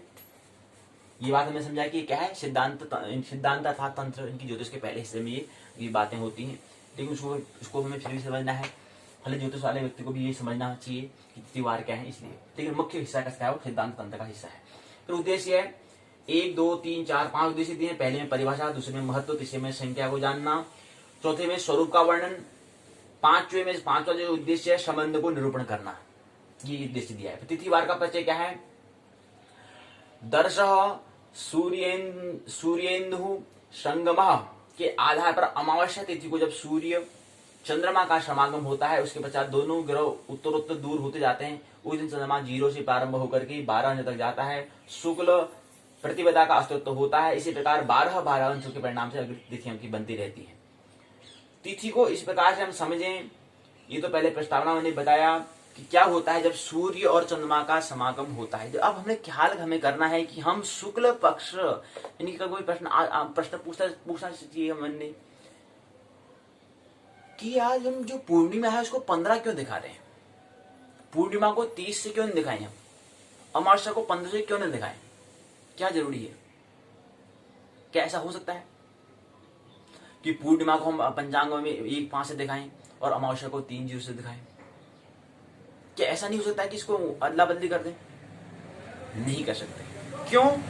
क्योंकि हमने कहा सूर्य और चंद्रमा का समागम होता है, दोनों में ग्रह उत्तर दूर होते जाते हैं। यानी कि जब सूर्य चंद्रमा का हम प्रारंभ करते हैं वो कब से होता है? शुक्ल प्रतिपदा से होता है। जब धीरे धीरे प्रकाश बढ़ना शुरू होता है तब से हम इसको प्रारंभ करते हैं। इसी प्रकार से क्रम जो है वर्तुल हम जो बात करें, जो हमने जो 30 हिस्से कर रखे हैं उसको हमने महीना कर रखा है, वो प्रति महीने के हिसाब से एक एक तिथि मतलब 12 अंश की होती है। क्योंकि 30 गुणा 12 करेंगे तो 360 आता है। तो इसी आधार पर हमने क्या करा है, 30 हिस्से करे हैं, 12 36 यानी कि 360 अंश। तो सूर्य और चंद्रमा की गति के आधार पर हम तिथि और वार की बात करते हैं। तो इसलिए हम कहेंगे आप शुक्ल प्रतिपदा का ही क्यों करें, क्योंकि प्रारंभ जो होता है वहीं से प्रारंभ गति हम करते हैं। इसलिए हम 15 अंक से पूर्णिमा को दिखाते हैं। और दूसरी बात, अंधेरे से प्रारंभ कौन करना चाहेगा? जहां से प्रकाश बढ़ता रहे वहां से प्रारंभ करना चाहिए ना, जहां से प्रकाश बढ़ेगा। इसलिए हम 15 को हम पूर्णिमा को, पूर्णिमा है तो कहीं पर पूर्णिमा लिखा नहीं होगा तो वहां 15 लिखा होगा, तो समझ जाना कि पूर्णिमा है। कहीं पर अमावस्या नहीं लिखा है, 3-0 लिखा है, 30 लिखा है, तो समझ जाना क्या है, अमावस्या है, अर्थात अंधेरा है। उस दिन हमें चांद नहीं दिखेगा, उस दिन चांद दिखेगा ही नहीं, पूरा कहाँ है, प्रकाश ही नहीं होगा, इतना ढक जा रहा है कि हमें दिखाई नहीं देगा। अब गायब थोड़ा हो जाएगा, लेकिन ऐसा है कि वहां पर प्रकाश हमें, वहां पर कुछ रोशनी नहीं जा रही है, वो पूरा ही ढक जा रहा है, पूरा ही दिखाई नहीं देगा। मतलब क्या है कि पृथ्वी, चंद्रमा और सूर्य पर इतना ढक जाता है कि हमें दिखाई नहीं देता है। और तो हमें दिखाई देता है, उधर हमें दिखाई नहीं देगा, उसमें प्रकाश ही नहीं पड़ेगा तो कहां से दिखेगा, ये चीज है। तो शुक्ल प्रतिपदा से प्रारंभ होता है, क्योंकि हम उजाला, जैसे उजाला का बढ़ता हुआ क्रम, यानी कि और इससे आरोही क्रम, बढ़ता हुआ क्रम की बात करें तो वहां से हम प्रारंभ करते हैं। इसलिए 15वें नंबर में आता है पूर्णिमा, 30वें नंबर में आएगा महीने का अंतिम दिन में आता है अमावस्या, इसलिए हम 30 को दिखाएंगे। 30 ये दिखा रहा है कि महीना पूर्ण हो चुका है, इसलिए। तो इसी प्रकार से क्या है, क्रम से बढ़ते हैं, ये हमने समझा। तिथि को इस प्रकार से समझे, सूर्य की गति मध्यम मान से प्रतिदिन कलामान के बारे में बताया। तिथि को किस प्रकार से समझना है, इसको यहाँ पर समझाने का प्रयास हमने किया है। फिर इसी क्रम में बताया कि एक पक्ष में 15 तिथियां होती हैं, जिसको क्रम से प्रतिपदा, द्वितीया, तृतीया, चतुर्थी, पंचमी, षष्ठी, सप्तमी, अष्टमी, नवमी, दशमी, एकादशी, द्वादश त्रयोदशी, चतुर्थी, फिर आता है शुक्ल पक्ष की पूर्णिमा। तो पूर्णिमा क्या होता है, हमेशा शुक्ल पक्ष होता है, ये हमें ख्याल रखना चाहिए। कभी ऐसा नहीं होगा कि कृष्ण पक्ष पूर्णिमा, ऐसा कभी नहीं होगा। क्योंकि पूर्णिमा मतलब क्या है, उजाला, और शुक्ल का मतलब भी उजाला होता है। तो पूर्णिमा मतलब उजाला, चांद पूरा दिखना मतलब पूरा उजाला होगा। तो शुक्ल पक्ष जो नाम जो हम कह रहे हैं, ऐसा भाग जो शुक्ल है, शुक्ल मतलब उजाला, वो कहाँ हुआ, पूर्णिमा में तो होगा उजाला। जब चांद में पूरा दिखाई देगा तभी तो उजाला होगा। इसलिए हम शुक्ल पक्ष अमावस्या नहीं कह सकते हैं, कृष्ण पक्ष अमावस्या हम कहेंगे। क्योंकि कृष्ण मतलब काला होता है, काला मतलब अंधेरे को दिखाता है, और अमावस्या मतलब क्या होता है, जहां पर उजाला न हो, जहां पर क्या हो, अंधेरा हो। तो इसलिए हम कृष्ण पक्ष अमावस्या कहते हैं। तिथियों के स्वामी भी होते हैं, प्रतिपदा का अग्नि, द्वितीय का ब्रह्मा, तृतीय का गौरी, चतुर्थ का गणेश, पंचमी सर्प, षष्टमी का कार्तिकेय, सप्तमी सूर्य, अष्टमी शिव, नवमी दुर्गा, दशमी यम, एकादशी विष्णुदेव, द्वादशी विष्णु, त्रयोदशी कामदेव, चतुर्थी शिव, पूर्णिमा चंद्रमा, अमावस्या को पितर होते हैं, ये हमने कहा। फिर शुभ तिथियां कौन सी होती हैं, अष्टमी, द्वादशी, षष्ठी, चतुर्थी, नवमी, चतुर्दशी, ये अमावस्या से अशुभ होती हैं अथवा अशुभ होती हैं। प्रतिपदा, द्वितीया, तृतीया, पंचमी, षष्टमी, सप्तमी, दशमी। प्रतिपदा, द्वितीया, तृतीया, पंचमी, सप्तमी, दशमी, एकादशी, त्रयोदशी, पूर्णिमा, ये शुभ तिथियां होती हैं। ये बताने का प्रयास यहाँ पर तिथियों के स्वामी कौन सी शुभ तिथियां, कौन सी अशुभ हैं, इसके बारे में बताया है। फिर नन्नादि तिथियां बताई, फिर नन्नादि तिथियों के कर्तव्य कर्म बताए गए हैं, फिर ये पूरा यहाँ पर बताया गया, इस चक्र में दिया गया है। फिर नंदा भद्रा क्या होता है, इसके बारे में बताया है। जया, यहाँ पर बताया कि नंदा तिथियां भी क्या, इसके भी भाग होते हैं, नंदा होता है, भद्रा होता है, जया होता है, रिक्ता होता है, पूर्णिमा होता है, तिथि का समय होता है। फिर छिद्रा तिथि होती है, इसके स्पष्ट चक्र यहाँ पर दिया गया है। पर्व तिथियां यहाँ पर दी गई हैं, किस समय पर्व होने चाहिए, अमावस्या 8, 15, 14 तिथियां, सूर्य की संक्रांति, ये 5 पर्व कहलाते हैं। स्नान आदि, दान आदि का भी यहाँ पर महत्व दिया जाता है। तो कौन सी तिथियां त्यागने योग्य हैं, उसके बारे में बताया है कि जो हमारी षष्ठी में तेल होता है, अष्टमी में मांस होता है, चतुर्थी में शौर होता है, अमावस्या में स्त्री प्रसंग नहीं करना चाहिए। बताते हैं जब भी अमावस्या हो उसके साथ में स्त्री से प्रसंग में नहीं होना चाहिए, ये बताया है। अमावस्या को संग वहां पर प्रसंग हमें नहीं करना चाहिए।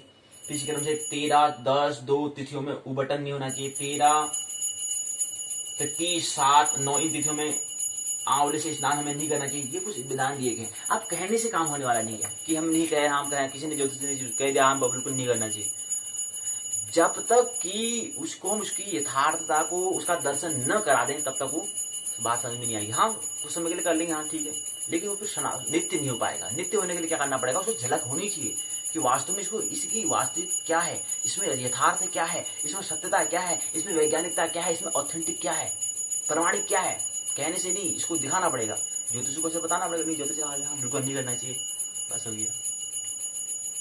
तभी ज्योतिष का क्या है, भवन गिरा। क्यों गिरा, बता दिया ऐसा नहीं करना चाहिए, ठीक, उसकी भी वैज्ञानिकता बताई नहीं।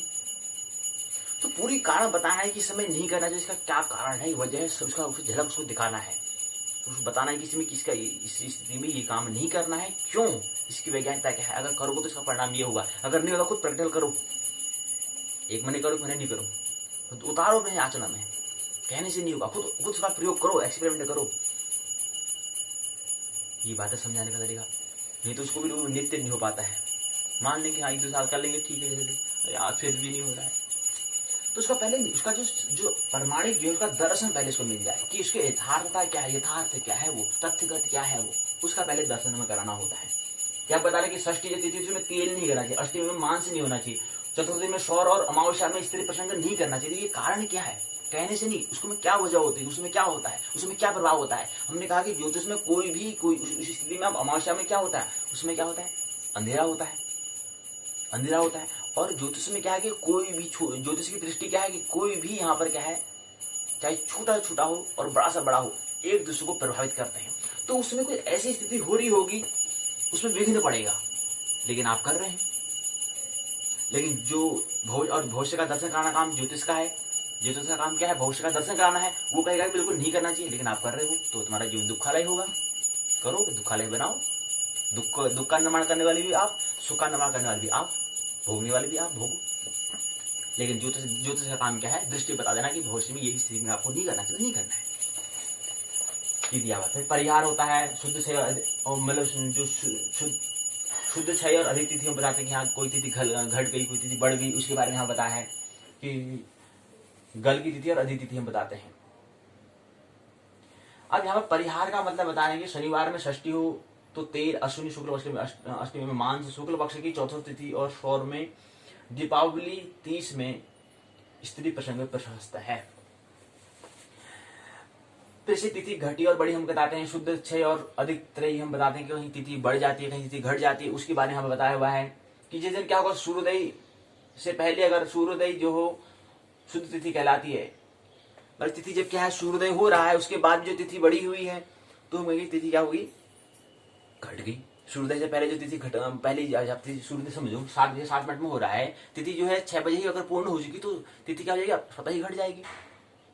और जो 7:07 है और 8 बजे तक तिथि चल रही तो उसको तिथि बढ़ गई, तो इसको घटना परिणाम कहते हैं। शुद्ध 6 और शुद्ध अधिक तिथि की हम बात करते हैं, 6 और अधिक की हम बात करते हैं, लेकिन शुद्ध 6 और शुद्ध अधिक की हम बात करते हैं। शुद्ध 6 और शुद्ध अधिक की हम बात करते हैं, तिथि घटना बढ़ना वो भी शुद्ध की हम बात करते हैं।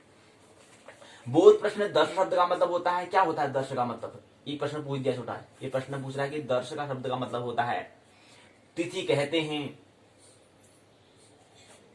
तिथियों की संख्या होती है, तिथियों के स्वामी, तृतीया की तिथि स्वामी, भद्रा संज्ञा जो भद्रा नाम जो तिथि उसमें होता है। ये 5 प्रश्न यहाँ पूछे गए हैं। इस तरह से छोटे छोटे प्रश्न पूछे जाएंगे शास्त्र कार्य में, असाइनमेंट में हमें ख्याल रखने हैं, तो इन प्रश्नों को भी ध्यान रखने हैं। विषय के बारे में गलग्रह तिथि जो गली की तिथि उसके बारे में बताया हुआ है। शोपद और कुलाकुल तिथियां दी हैं, शून्य तिथियां पर दी गई हैं। फिर दोनों पक्षों को शून्य तिथि के बारे में बताया है, युगादि तिथि के बारे में बताया है, सतयुग में, त्रेता में, द्वापर, कलयुग में, चतुर्युग बताए हुए हैं।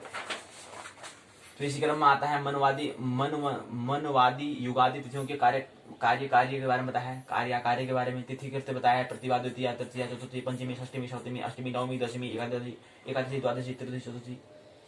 आप क्या है तिथि कृत्य, कौन सी तिथि में हमें काम करने चाहिए, प्रतिपदा को विवाह होना चाहिए, यात्रा होना चाहिए, ग्रह में प्रवेश करना चाहिए, ये पहले प्रतिपदा में काम हमें करना चाहिए। फिर द्वितीया में बताया, इसी क्रम में तृतीया में बताया, इसी क्रम में चतुर्थी, पंचमी, षष्टमी, सप्तमी, अष्टमी, नवमी, दशमी, एकादश में बताया है इसी क्रम से।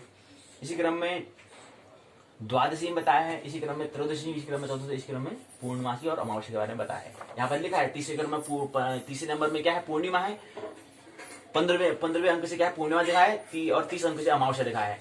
तो यहाँ पूर्णिमा है, इसके बाद फिर क्या हो जाएगा, अब पूर्णमासी में विवाह इत्यादि वास्तु में, तो पूर्णिमा में विवाह हमें करना चाहिए, देव जलाशय वाटिका प्रतिष्ठा में करना, शिल्प भूषण आदि कर्म में करने चाहिए, पौष्टिक वास्तु में कर्म करने चाहिए। ये बताया कि कौन सी तिथि में करना चाहिए और कौन सी तिथि में नहीं करना चाहिए।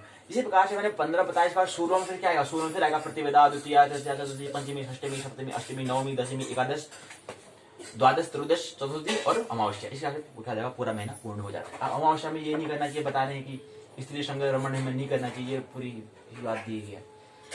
इसी क्रम में अगला क्रम आता है तिथियों की दिशा और फल क्या है, तिथियों की दिशा क्या है, उसका फल क्या है, इसके बारे में हम बात करते हैं।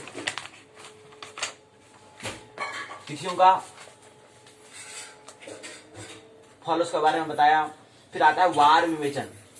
वार क्या है, 2 सूर्योदयों के बीच में एक श्रावणात्मक वार होता है, 2 सूर्योदयों के बीच में एक श्रावणात्मक वार होता है। समस्त विश्व में 7 वारों का प्रचलन है। 7 वार ही हम क्यों कह रहे हैं, क्योंकि उसमें क्या था, 7 वार थे, मतलब 7 ग्रह थे और 2 राहु केतु थे, इनकी 7 ग्रह तो थी, इसलिए 7 वार कहा। अगर कोई व्यक्ति अपने जीवन में 7 वार से आगे वार भी कर सकता है, अरुण वरुण है तो अरुण वार, वरुण वार भी कह सकते हैं, शोध होगा, निरंतर परिवर्तन होगा।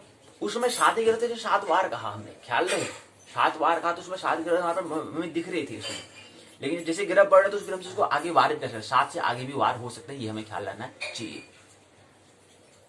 क्योंकि उसमें जिसमें ज्योतिष का उद्भव हुआ था उसमें 7 ही ग्रह थे, तो 7 बार हमने कहा। जो राहु की छाया ग्रह की गणना हमने करी, क्योंकि वो क्या है, छाया है, इनकी छाया चल रही है, छाया चल रही, उसकी गणना हमने की, इसलिए 7 बार हमने कहा। रविवार, सोमवार, मंगलवार, बुधवार, बृहस्पतिवार, शुक्रवार, शनिवार। और कभी ख्याल रहना चाहिए, कभी कभी अगर भविष्य में अगर ऐसा भी हो सकता है कि कहीं पर 7 की जगह 9 भी हो जाए तो कोई आश्चर्य की बात नहीं होनी चाहिए, क्योंकि 2-3 ग्रह में दिख गए हैं, अरुण वरुण हमें दिख गए हैं, तो कोई जरूरी नहीं है। कोई व्यक्ति अगर आगे शोध करें, विचार करें परिवर्तन ले आए, तो क्रांति ले आए, तो हो सकता है कि 7 की जगह 9 बार हो जाएंगे, तो कोई आश्चर्य की बात नहीं होनी चाहिए। बड़ा आश्चर्य नहीं हो जाना कि हाँ बड़ा आश्चर्य 9 बार भी हो सकते हैं। अभी तो मैं 7 बार की बात कर रहा हूँ, 9 बार भी हो सकते हैं। ऐसा आश्चर्य सरप्राइज टाइप का हमें नहीं होना चाहिए। आश्चर्य की इस बात हमें नहीं होनी चाहिए। हो सकते हैं 7 बार गिरोह के हिसाब से कहा तो 9 बार भी हो सकते हैं, जितने गिरोह के हिसाब से हो सकते हैं, तो आगे परिवर्तन हो सकता है। लेकिन अभी हिसाब से हम क्या है, रविवार, सोमवार और मंगलवार, बुधवार, बृहस्पतिवार, शुक्रवार, शनिवार, ये क्या है 7 ग्रहों के हिसाब से। रवि मतलब सूर्य हो गया, रवि मतलब सोमवार मतलब चंद्रमा हो गया, मंगल मतलब मंगल हो गया, बुध मतलब बुध ग्रह हो गया, बृहस्पति मतलब बृहस्पति ग्रह हो गया, शुक्र मतलब शुक्र ग्रह हो गया, शनि मतलब शनि ग्रह हो गया। अरुण वरुण कहाँ गए, वो भी तो है। तो कोई मित्र ऐसे कर सकता है, शोध करके आगे परिवर्तन का क्रांति लाएगा। हाँ नहीं यार, अरुणवार भी तो होना चाहिए, वरुणवार भी तो होना चाहिए। साथ ही क्यों, अब तो ये भी है ना, ये भी तो गणना करो। ये भी तो है, ये भी तो हमारे सदस्य हैं सौर मंडल के, ये भी तो गणना करो। 8 ग्रह है ना, बुध, शुक्र, पृथ्वी, मंगल, बृहस्पति, शुक्र, शनि, बृहस्पति, शनि और वरुण, ये 8 ग्रह ये भी तो हैं। फिर आगे सूर्य और चंद्रमा, तो इनकी भी तो गणना करो। ये वार पे तो होनी चाहिए, कर सकता है कोई। लेकिन फिलहाल 7 वार है, ये ख्याल रहे। क्रांति जीवन में होनी चाहिए। जो मानने वाला व्यक्ति है उसको बिल्कुल मानने से काम नहीं चल सकता। ये भी हो सकता है, ये भी एक स्थिति हो सकती है।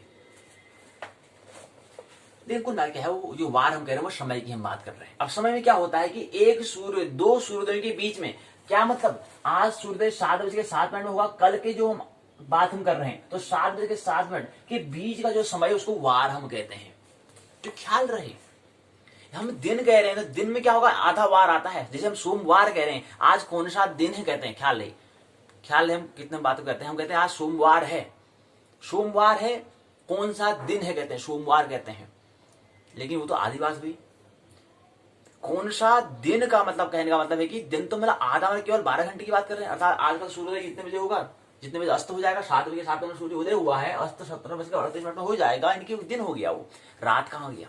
लेकिन वार तो मतलब है कि पूरे 24 घंटे का जो समय है, यानी कि एक सूर्योदय जब प्रारंभ हुआ, यानी कि 7:07 में आज सूर्योदय हुआ है 18 जनवरी 2021 को। तो कल का जो समय आएगा जब 19/1/2021 की हम बात करेंगे, उस समय जो सूर्योदय 7:07 में हो रहा होगा, उदय हो रहा होगा, उस समय का जो बीच है उसको वार कहते हैं, यानी कि अहोरात्र तक है। तो वार कहें मतलब अहोरात्र तक है, ये वार है। लेकिन हम आम भाषा में कहते हैं वार। आज कौन सा दिन है, बस दिन पूछ लेते हैं, ये दिन की बात। शाम में भी अगर पूछेंगे तो शाम को कौन सा रात है कहेंगे तो भी सोमवार कहेंगे।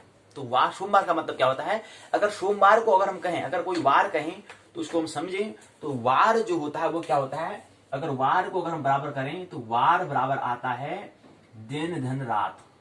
दिन में अगर हम धन को धन अगर करें, योग करें रात को, तो वो वार कहलाएगा। यानी कि दिन और रात के योग से वार बनता है। तो सोमवार की हम बात करें तो मतलब क्या है, कौन सा दिन है, यानी कि दिन में कोई हम काम दिन में करते हैं, इसलिए हम दिन की बात करते हैं। तो आज सोमवार है तो हम कहेंगे कि है ये सोमवार भी क्यों है, सोम ही क्यों है, रवि क्यों नहीं हुआ, सोम ही क्यों हुआ, क्या वजह है। क्योंकि सोम मतलब होता है चंद्रमा, इसलिए इसको चंद्रवार हम कहते हैं। चंद्रवार कहते हैं, सोमवार कहते हैं, चंद्रवार कहां से कहते हैं, सोमवार हम कहते हैं। गुरु जी कोई आश्चर्य होने की बात नहीं है, चंद्रवार भी कह सकते हैं, कोई दिक्कत नहीं है। तो रवि मतलब हो गया, रवि हो गया, चंद्र मतलब हो गया चंद्रमा, यानी कि सोम हो गया, सोम मतलब हो गया चंद्रमा। तो चंद्रवार भी कह सकते हैं, कोई दिक्कत नहीं है। कभी कभी आश्चर्य की बात होनी चाहिए, कहना चाहिए, कभी लिख दो थोड़ा आश्चर्य दिलाने के लिए। थोड़ा मतलब जो व्यक्ति, अगर जो मानने वाला व्यक्ति, उसको थोड़ा आश्चर्य होना चाहिए, क्या चंद्रवार भी होता है, अच्छा चंद्रवार भी, ये तो मैंने कहीं लिखा दिखाई नहीं, कहीं लिखा ही नहीं था ऐसा भी होता है। और तीसरा ग्रह आता है मंगल, तो मंगलवार हो जाएगा, फिर बुध तो बुधवार हो जाएगा, फिर बृहस्पति तो बृहस्पतिवार हो जाएगा, शुक्र तो शुक्र ग्रह तो शुक्रवार हो जाएगा। अब है क्या ये भी वार जो कह रहे हैं, तो उस समय कुछ वहां पर स्थिति, उस समय वहां को हम जा रहे हैं, उस हिसाब से हो रहा है करना, इसको वार कहते हैं। तो सोम या चंद्रवार कहें, बात एक ही है। सोम होगा तो अगर सोम अगर मेरा चंद्रमा ग्रह के हिसाब से होगा तो उसको कहेंगे हम चंद्रवार कहेंगे, इनकी सोमवार कहेंगे। तो इसके हिसाब से अभी क्या है, सोमवार है, तो सोमवार मतलब क्या है, सोम मतलब चंद्रमा होता है, एक चंद्रवार है, तो ये हमें ख्याल नहीं। तो वार का मतलब क्या है, बात समझ में आ गई। और तिथि का मतलब क्या है, बात हमें समझ आ चुकी। तिथि क्या होती है एक बार और समझे।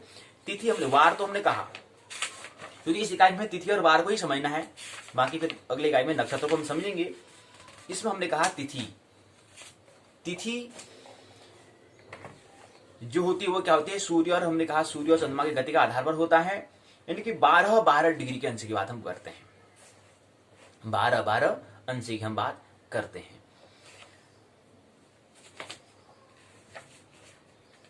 12-12 अंश की हम बात करेंगे, 30 होते हैं।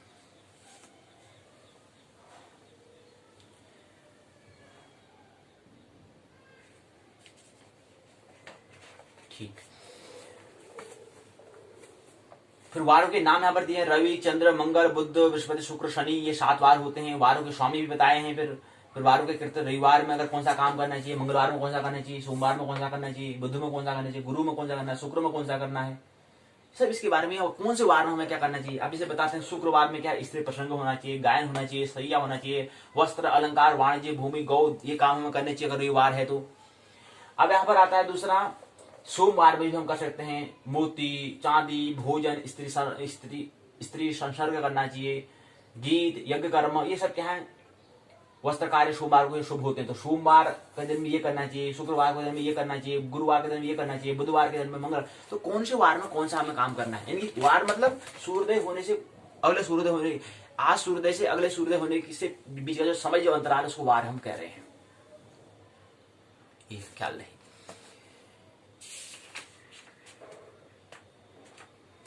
अब ये जो है ये सूर्य के हिसाब से हम कह रहे हैं। अब देखो यहाँ पर ख्याल कर ले, अब कह रहे हैं कि तिथि और वार लगभग दोनों एक जैसे लग रहे हैं।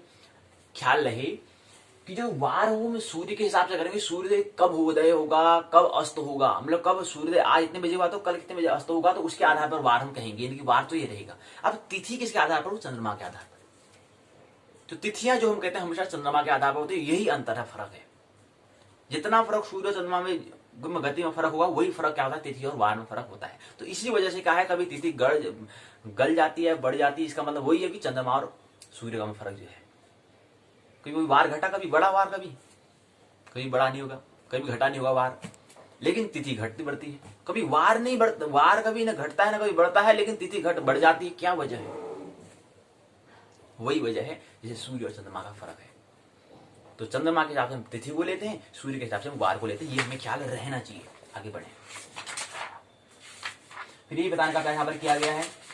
फिर यहीं पर क्या है, काय होता विचार दिया है, जन्म तिथि का फल क्या। अब जन्म कौन सी तिथि में अगर जन्म ले रहे हैं उसका क्या फल होगा, समझोगे। कोई चतुर्दशी तिथि में जन्म लेता है तो उसका मतलब क्या होगा, उसका फल क्या होगा।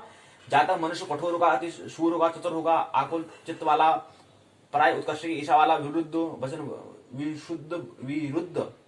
वचन बोलने वाला, दुर्बल शरीर वाला होगा। ये इसका परिणाम होता है इस तिथियों के हिसाब से। अब यहाँ पर क्या है कि कृष्ण पक्ष की तिथि होगी तो उसके आधार पर, शुक्ल पक्ष की चतुर्दशी होगी तो उसके आधार पर अलग होगा। ये बताया है इसी के बारे में। फिर बताया है कि वार विषय घटी के बारे में बताया है। फिर काल वेला के बारे में बताया, वारों के बताया, मुहूर्त कौन से बारे में, कौन से मुहूर्त में कौन से काम में त्याग नहीं चाहिए, इसके बारे में बताया है। फिर मतलब विचार पर सारांश बात दी गई है। सारांश में जनवार चिंतन, जनवार को कार्यकारी निमित्त आधार पर बीजवन विवाह, जन्मवार चिंतन करना, नवोड्डा स्त्री से प्रथम संभोग करना, गंधादि सुवासित द्रव्यों का उपटन लगाना, वेद का यात्रा नहीं है, ये हमें नहीं करनी चाहिए। बताते सारांश बताया कि मैंने बताया कि ये होता है हमें। तो यह इतना ख्याल है कि तिथि जो है वो चंद्रमा के हिसाब से, वार सूर्य के हिसाब से है। इतना अभी इकाई में इतना समझ लें संक्षिप्त में। तिथि मतलब होता है प्रतिभा से लेकर के अमावस्या तक पूर्णिमा। तिथि की परिभाषा भी बताते हैं, डेफिनेशन बताते हैं, कहते हैं कि प्रतिभा से लेकर के अमावस्या या पूर्णिमा तक तिथियों को 15 तिथियों को तिथियां कहती है। परिभाषा होती है क्या, ये डेफिनेशन होती है क्या, जो भी है प्रयास दिया, लेकिन तिथि की परिभाषा ये नहीं। तिथि किसी एक वर्तुल के एक हिस्से को हम तिथि कहेंगे। कहें कि एक जो चंद्रमा जो गति कर रही है उसको हम गति करने जो वर्तुल है उसको हम 3 भागों में बांटें, उसका एक हिस्सा, इनकी एक वर्तुल के एक हिस्से की जो हम बात करते हैं उसको हम तिथि कहते हैं। 30 हिस्से का एक तिथि कहते हैं, उसका नाम इन्हें बताया। तो तिथि की परिभाषा इस तरह से होनी चाहिए। वार क्या है, सूर्य की, अब इन्हें बताया सूर्य आदि शनि पर्यंत सप्त वार होते हैं। ये परिभाषा होती है क्या, पारभेद शब्दावली की परिभाषा, बहुत शब्दों की परिभाषा बनानी, डेफिनेशन बनानी है। तो वार जो होता है वो सूर्योदय के उदय होने से लेकर के कल के सूर्योदय होने के बीच के जो मध्य जो अंतराल उसको वार कहते हैं। ये परिभाषा की डेफिनेशन ऐसी होनी चाहिए। इसी के बाद आता है मुहूर्त। मुहूर्त दो प्रकार के होते हैं, शुभ मुहूर्त और अशुभ मुहूर्त। मुहूर्त की परिभाषा पूछ रहे बता रहे हैं शुभ और मुहूर्त। यही तो हमें प्रश्न में ख्याल रखना होता है कि प्रश्न पूछा क्या गया है। मुहूर्त बताओ, आप बता रहे हो कि शुभ मुहूर्त और मुहूर्त दो होते हैं, अशुभ मुहूर्त और शुभ मुहूर्त। भाई मुहूर्त क्या होता है? मुहूर्त मतलब समय का एक ऐसा समय का एक कालखंड, काल का एक खंड या समय का एक खंड कहें, समय का एक हिस्सा, ऐसा हिस्सा जो समय के हिसाब से ऐसा समय का हिस्सा जो 48 मिनट की समय अवधि का हो, ऐसे हिस्से को हम कहते हैं मुहूर्त। ऐसा काल समय का या काल का ऐसा खंड जो 48 मिनट समय अवधि का हो, उसको हम कहते हैं मुहूर्त। ये परिभाषा है। फिर तब जाकर कहेंगे कि दो मुहूर्त होते हैं, एक को कहें शुभ और एक अशुभ, फिर अशुभ और कहेंगे कि फिर मुहूर्त भी दिन के भी होते हैं, रात के भी होते हैं, ये बताना पड़ेगा। पक्ष दो बताने हैं, दो पक्ष होते हैं, कृष्ण और शुक्ल, चैत्र माघ माह फाल्गुन तक 12 महीने होते हैं। जब निबंध प्रश्न पूछा है, पहला है तिथि का परिचय देते हुए विस्तार पर उल्लेख कीजिए। दूसरा है वार से आप क्या समझते हैं? वारों में कृत्य, कौन से वार में हमें काम करने चाहिए, कौन से वार में काम करना हमारे शुभ होता है, कौन से वार में काम करना अशुभ होता है, उसके बारे में बताओ। तो यही परीक्षा इकाई तीसरी पूर्ण होती है। चौथी इकाई में ये प्रवेश करें। चौथी इकाई का नाम है नक्षत्र विचार। नक्षत्र में इकाई की संरचना, प्रस्तावना, उद्देश्य, नक्षत्र का विचार, नक्षत्र का स्वरूप, नक्षत्र की विभिन्न संज्ञाएं, नक्षत्र उत्पन्न जातक का विचार, नक्षत्र में उत्पन्न जातक का विचार, बोध प्रश्न, सारांश प्रश्न, शब्दावली, बोध प्रश्न उत्तर, शब्दावली, निबंध प्रश्न आवृत्ति के। अब इसको समझता स्पीक में बढ़े। प्रस्तावना दिया गया है।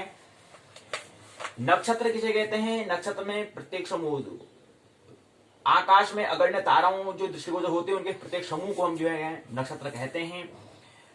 उद्देश्य दिया है परिभाषा करने में, पहला, दूसरा, तीसरा, चौथा, पांचवा। परिभाषा, महत्व, प्रकार, स्वरूप का वर्णन, संबंध का निरूपण करना। नक्षत्र से विचार में न क्षरति नक्षत्रम, भचक्र का 27वां भाग को हम नक्षत्र कहते हैं। भचक्र को 27 हमने भागों में बांटा और एक नक्षत्र का मान 13 अंश 20 लाख के बराबर होता है। इसी को हम कहेंगे इतने अंश के बराबर, अगर गुणा हम 27 करें तो क्या है 360 अंश बनता है। तो नक्षत्र के बारे में बता दिया। इसी क्रम में अगला क्रम आता है कि नक्षत्र क्या है। 27 नक्षत्र होते हैं। अश्विनी, भरणी, कृत्तिका, रोहिणी, मृगशिरा, आर्द्रा, पुनर्वसु, पुष्य, आश्लेषा, मघा, पूर्व फाल्गुनी, उत्तर फाल्गुनी, हस्त, चित्रा, स्वाति, विशाखा, अनुराधा, ज्येष्ठा, मूल, उत्तराषाढ़ा, पूर्वाषाढ़ा, उत्तराषाढ़ा, श्रवण, धनिष्ठा, शतभिषा, पूर्व भाद्र, उत्तर भाद्र, रेवती, ये 27 नक्षत्र होते हैं। बीच में एक अभिजित नक्षत्र भी आता है, उन दोनों का मध्य में आ जाता है, इसलिए 27 के अंदर गिनती में आ जाती है। विशेष हो गया नक्षत्र के स्वामी होते हैं। अश्विनी में अश्विनी कुमार, भरणी में राम, यम, कृतिका में अग्नि, रोहिणी में ब्रह्मा, मृगशिरा में शशि, आर्द्रा में पुष्य, पुनर्वसु में आदित्य हो गया, पुष्य में बृहस्पति गुरु हो गए। इसी क्रम में आश्लेषा, मघा, पूर्व फाल्गुनी, उत्तर फाल्गुनी, हस्त, चित्रा, स्वाति, विशाखा, अनुराधा, ज्येष्ठा, मूल। इसे यहाँ पर देवता के बारे, स्वामी के बारे में, नक्षत्रों के स्वामी के बारे में यहाँ पर दिया गया है। अभी नक्षत्र का स्वामी हमें ख्याल रहेगा तो हम वहां पर फ्लादिश करने में कोई दिक्कत नहीं आएगी। पूर्वाषाढ़ा, उत्तराषाढ़ा, श्रवण, धनिष्ठा, शतभिषा, पूर्व भाद्र, उत्तर भाद्र, रेवती, ये हमें यहाँ पर दिए गए हैं स्वामी। शुभ अशुभ फल, शुभ और शुभ नक्षत्र के बारे में दिया है। फिर नक्षत्र का स्वरूप क्या होता है इसके बारे में यहाँ पर दिया गया है। यहाँ पर नक्षत्र के नाम दिए, उसके स्वरूप यहाँ पर दिए। अब देखो अश्विनी क्या है, अश्विनी मतलब घोड़े का मुंह होगा, भरणी मतलब भग मैंने योनि होता है। अब जो भरणी हम कह रहे हैं वो क्या है, योनि, जिसकी आकृति स्वरूप होता है उसका होता है। अश्विनी में घोड़े का मुख जैसा होगा। अश्विनी मतलब जैसे मानो कि जैसे मैंने समझो घोड़े का मुख हो, ऐसा हमें आकृति में दिखाई देती है, ऐसा स्वरूप का नेचर हमें दिखाई देता है। भरणी मतलब भग मैंने योनि जैसा हमें दिखाई दी। कृतिका मतलब शुरू में दिखी, रोहिणी में सकट दिखी, मृगशिरा में हिरण्य का सिर दिखी, आर्द्रा में मणि दिखे, पुनर्वसु में ग्रह दिखे, पुष्य में बाण दिखता है, जैसे कि बाण ऐसे मतलब जैसे यहाँ एक तीर ऐसे लगता है, मतलब जैसे बाण हो, मतलब जैसा हमें दिखाई देता है, ऐसी उसकी स्वरूप होता है। इसी प्रकार से आश्लेषा, मघा, पूर्व भाद्र, उत्तर भाद्र, हस्त, चित्रा, स्वाति, विशाखा, अनुराधा, ज्येष्ठा, मूल, उत्तराषाढ़ा, पूर्व, उत्तर आषाढ़ा, अभिजित, श्रवण, धनिष्ठा, शतभिषा, उत्तर भाद्र, उत्तर और पूर्व, उत्तर और रेवती, ये 27 नक्षत्र है। तो इसी क्रम में आता है नक्षत्र स्वरूप के बारे में बात कर ली है। तो इसी क्रम में अगला आता है इसके तारे कितने आते हैं।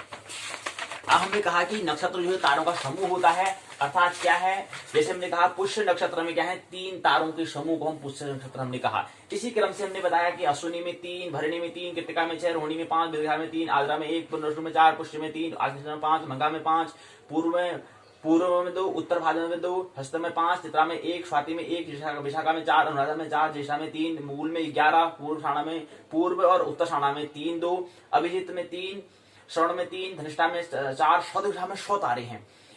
पूर्व और उत्तर भाद्र में क्रम से 2 तारे यहाँ पर दिए गए हैं। रेवती में 22 तारे होते हैं। तभी तो हमने कहा कि तारों के समूह को ही हम नक्षत्र कहते हैं। अब जैसे पूछ लिया जाएगा कि क्या है कि पुष्य नक्षत्र में कितने तारे आते हैं, तो 3 तारे आते हैं, ऐसे अन्य का भी हमें पता हमें रहना चाहिए।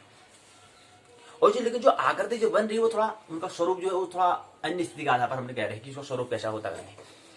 इसी हिसाब से हमें बताया कि नक्षत्र के गुण के आधार पर 7 भागों में बांटा है, ध्रुव, चर, उग्र, मिश्र, लघु, मित्र के बारे में हमने बांटा है।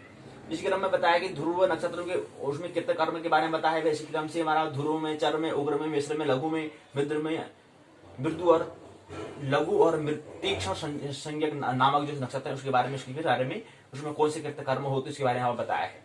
कौन से 7 नक्षत्र बता रहे हैं, इन नक्षत्रों के गुण के आधार पर 7 भाग हमने किए हैं, उनमें कौन से कृत्य हमें करने चाहिए उसके बारे में यहाँ पर दिया है। यहाँ पर सातों के बारे में दिया है। और 8वें में क्या है, 8वें में एक बात और दी है कि अर्ध और ऊर्ध्व और त्रिमुख नक्षत्र के बारे में यहाँ पर दिया है, उसमें कौन सा कार्य में करना चाहिए उसके बारे में यहाँ पर दिया गया है। इसके बाद अध्याय प्रश्न पूछा है कि नक्षत्रों की संख्या कितनी, 27 है। एक नक्षत्र का मान कितना होता है, 13 से 20 कला होता है। हस्त नक्षत्र स्वामी कौन सा होता है, अभी आगे बढ़ाया था, उसी प्रश्न को हमें यहाँ प्रश्न तैयार करना है। सर्वजा नक्षत्र के तारों की संख्या कितनी होती है ये हमें पता होना चाहिए। अभी मैंने कहा पुष्य नक्षत्र की आकृति का स्वरूप कैसा होता है, बाण होता है, ये भी देखा था। तो इस तरह से सत्र कार्य में प्रश्न आएंगे। 4 विकल्प में 1 2 3 4 यही प्रश्न, यही से क्या है ऐसे सत्र कार्य बनेगा। ये 4 विकल्प दे देंगे। पुष्य नक्षत्र की आकृति का स्वरूप कैसा है, बाण है, कुंडल है, चक्र है, हस्त है, बाण, तो बाण कहेंगे क्योंकि पता है बाण है, तो यही से प्रश्न आता है। फिर नक्षत्रों के विभिन्न नाम होते हैं, 1 2 3 4 सभी का नाम दे रखा है। 5वीं के बारे में, 6वीं के बारे में पूरे विभिन्न के नाम यहाँ पर दिए गए हैं। यहाँ पर इसके बारे में मास और शून्य यहाँ पर दिया है, नक्षत्र पूरी यहाँ बात दी है। फिर अगला क्रम में इसी जन्म नक्षत्र का विचार हमें करना चाहिए कि जन्म नक्षत्र कैसा होगा, उसके बारे में जन्म नक्षत्र का विचार हम कैसे करेंगे उसके बारे में यहाँ पर दिया गया है।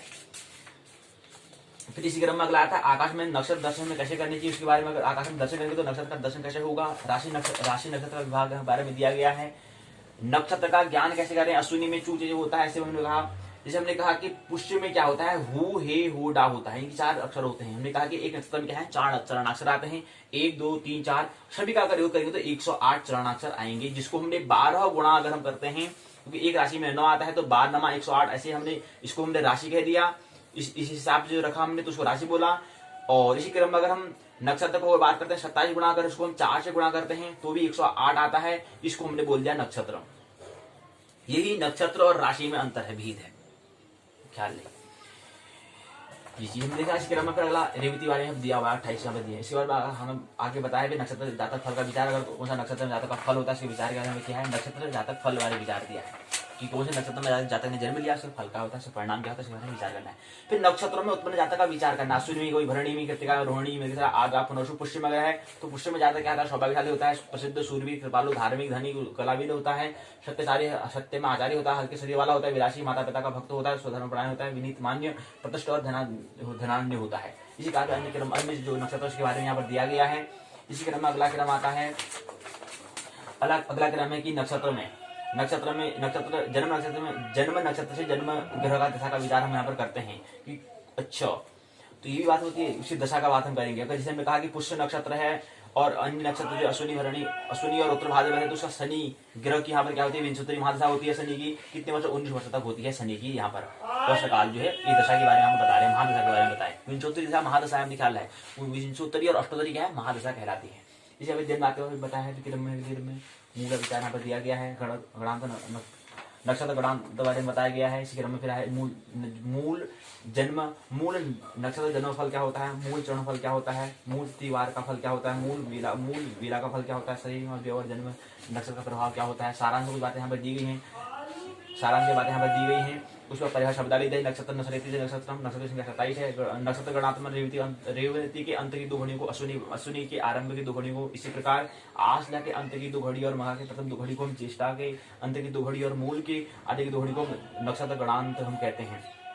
अब जो मूल है वो है अश्विनी, रेवती, मूल, आश्लेषा मूल संख्या नक्षत्र है। मृदु संख्या नक्षत्र कौन सा है, मधुराशि कौन सी है, धर्म के लिए नक्षत्र उत्पन्न होना, नक्षत्र में उत्पन्न होना, तो नक्षत्र उत्पन्न हम कहते हैं। तो बहुत प्रश्न यहाँ पर दिए गए हैं, 2 प्रश्न यहाँ पूछे गए हैं।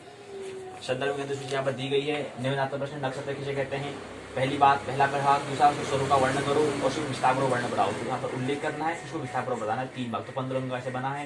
दूसरा अश्विनी आदि जो इसी लेकर रेवती पर जो नक्षत्र के जातकों का विचार है किस प्रकार हमें करना चाहिए, उसका वर्णन हमें करना, तो ये भी बड़ा प्रश्न यहाँ पर पूछा गया है।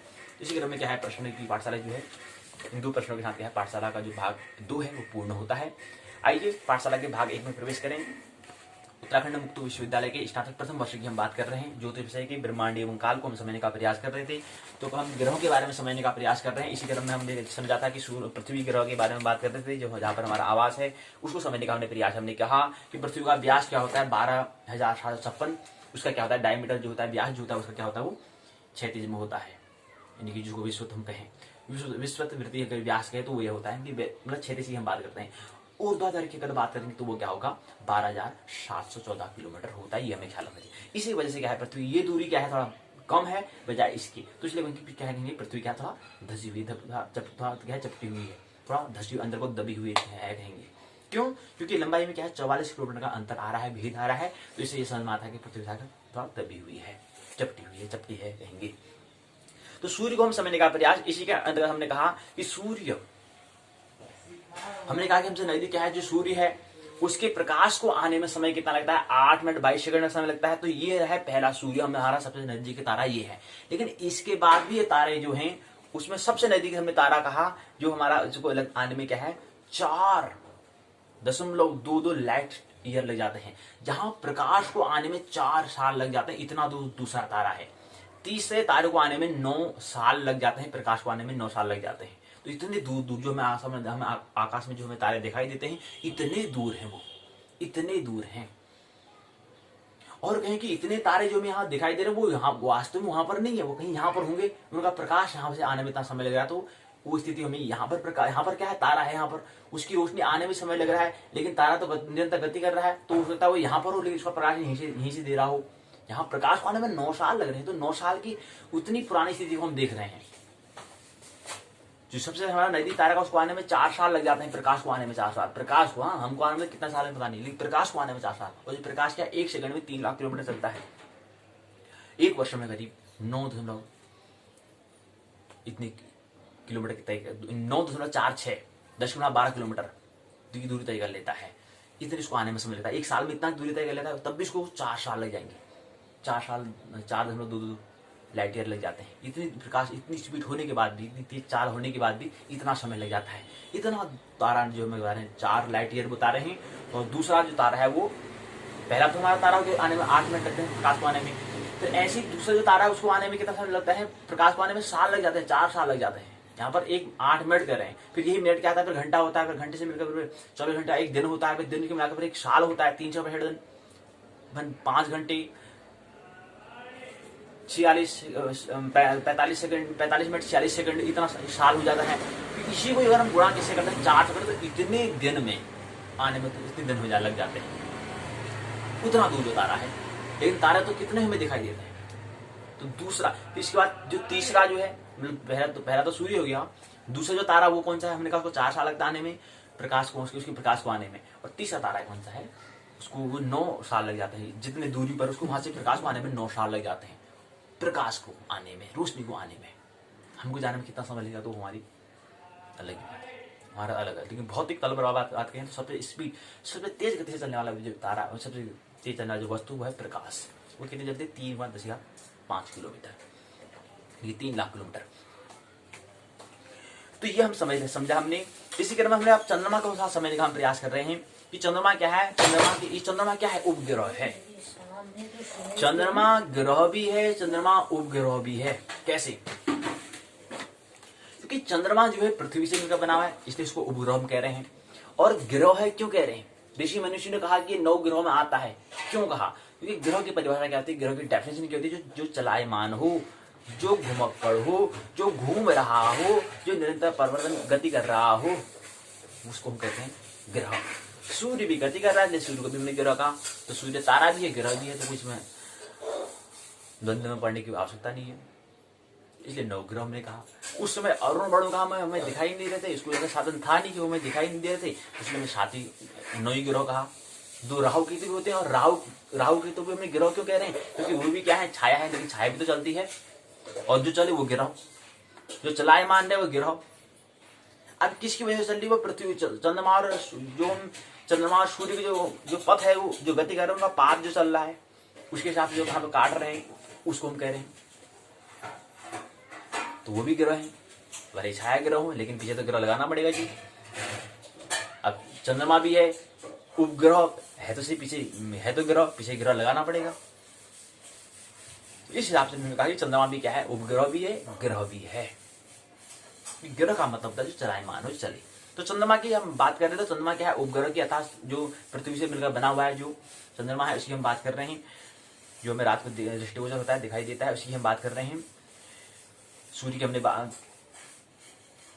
हमने बात कर ली है, बुध की हमने बात कर ली है, शुक्र की हमने बात कर ली है। क्रम में आता है पृथ्वी। अब पृथ्वी की बात कर लें। पृथ्वी क्रम में अगर बात करें, उसी क्रम में चंद्रमा आता है। फिर इसी क्रम में मंगल की हम बात करेंगे।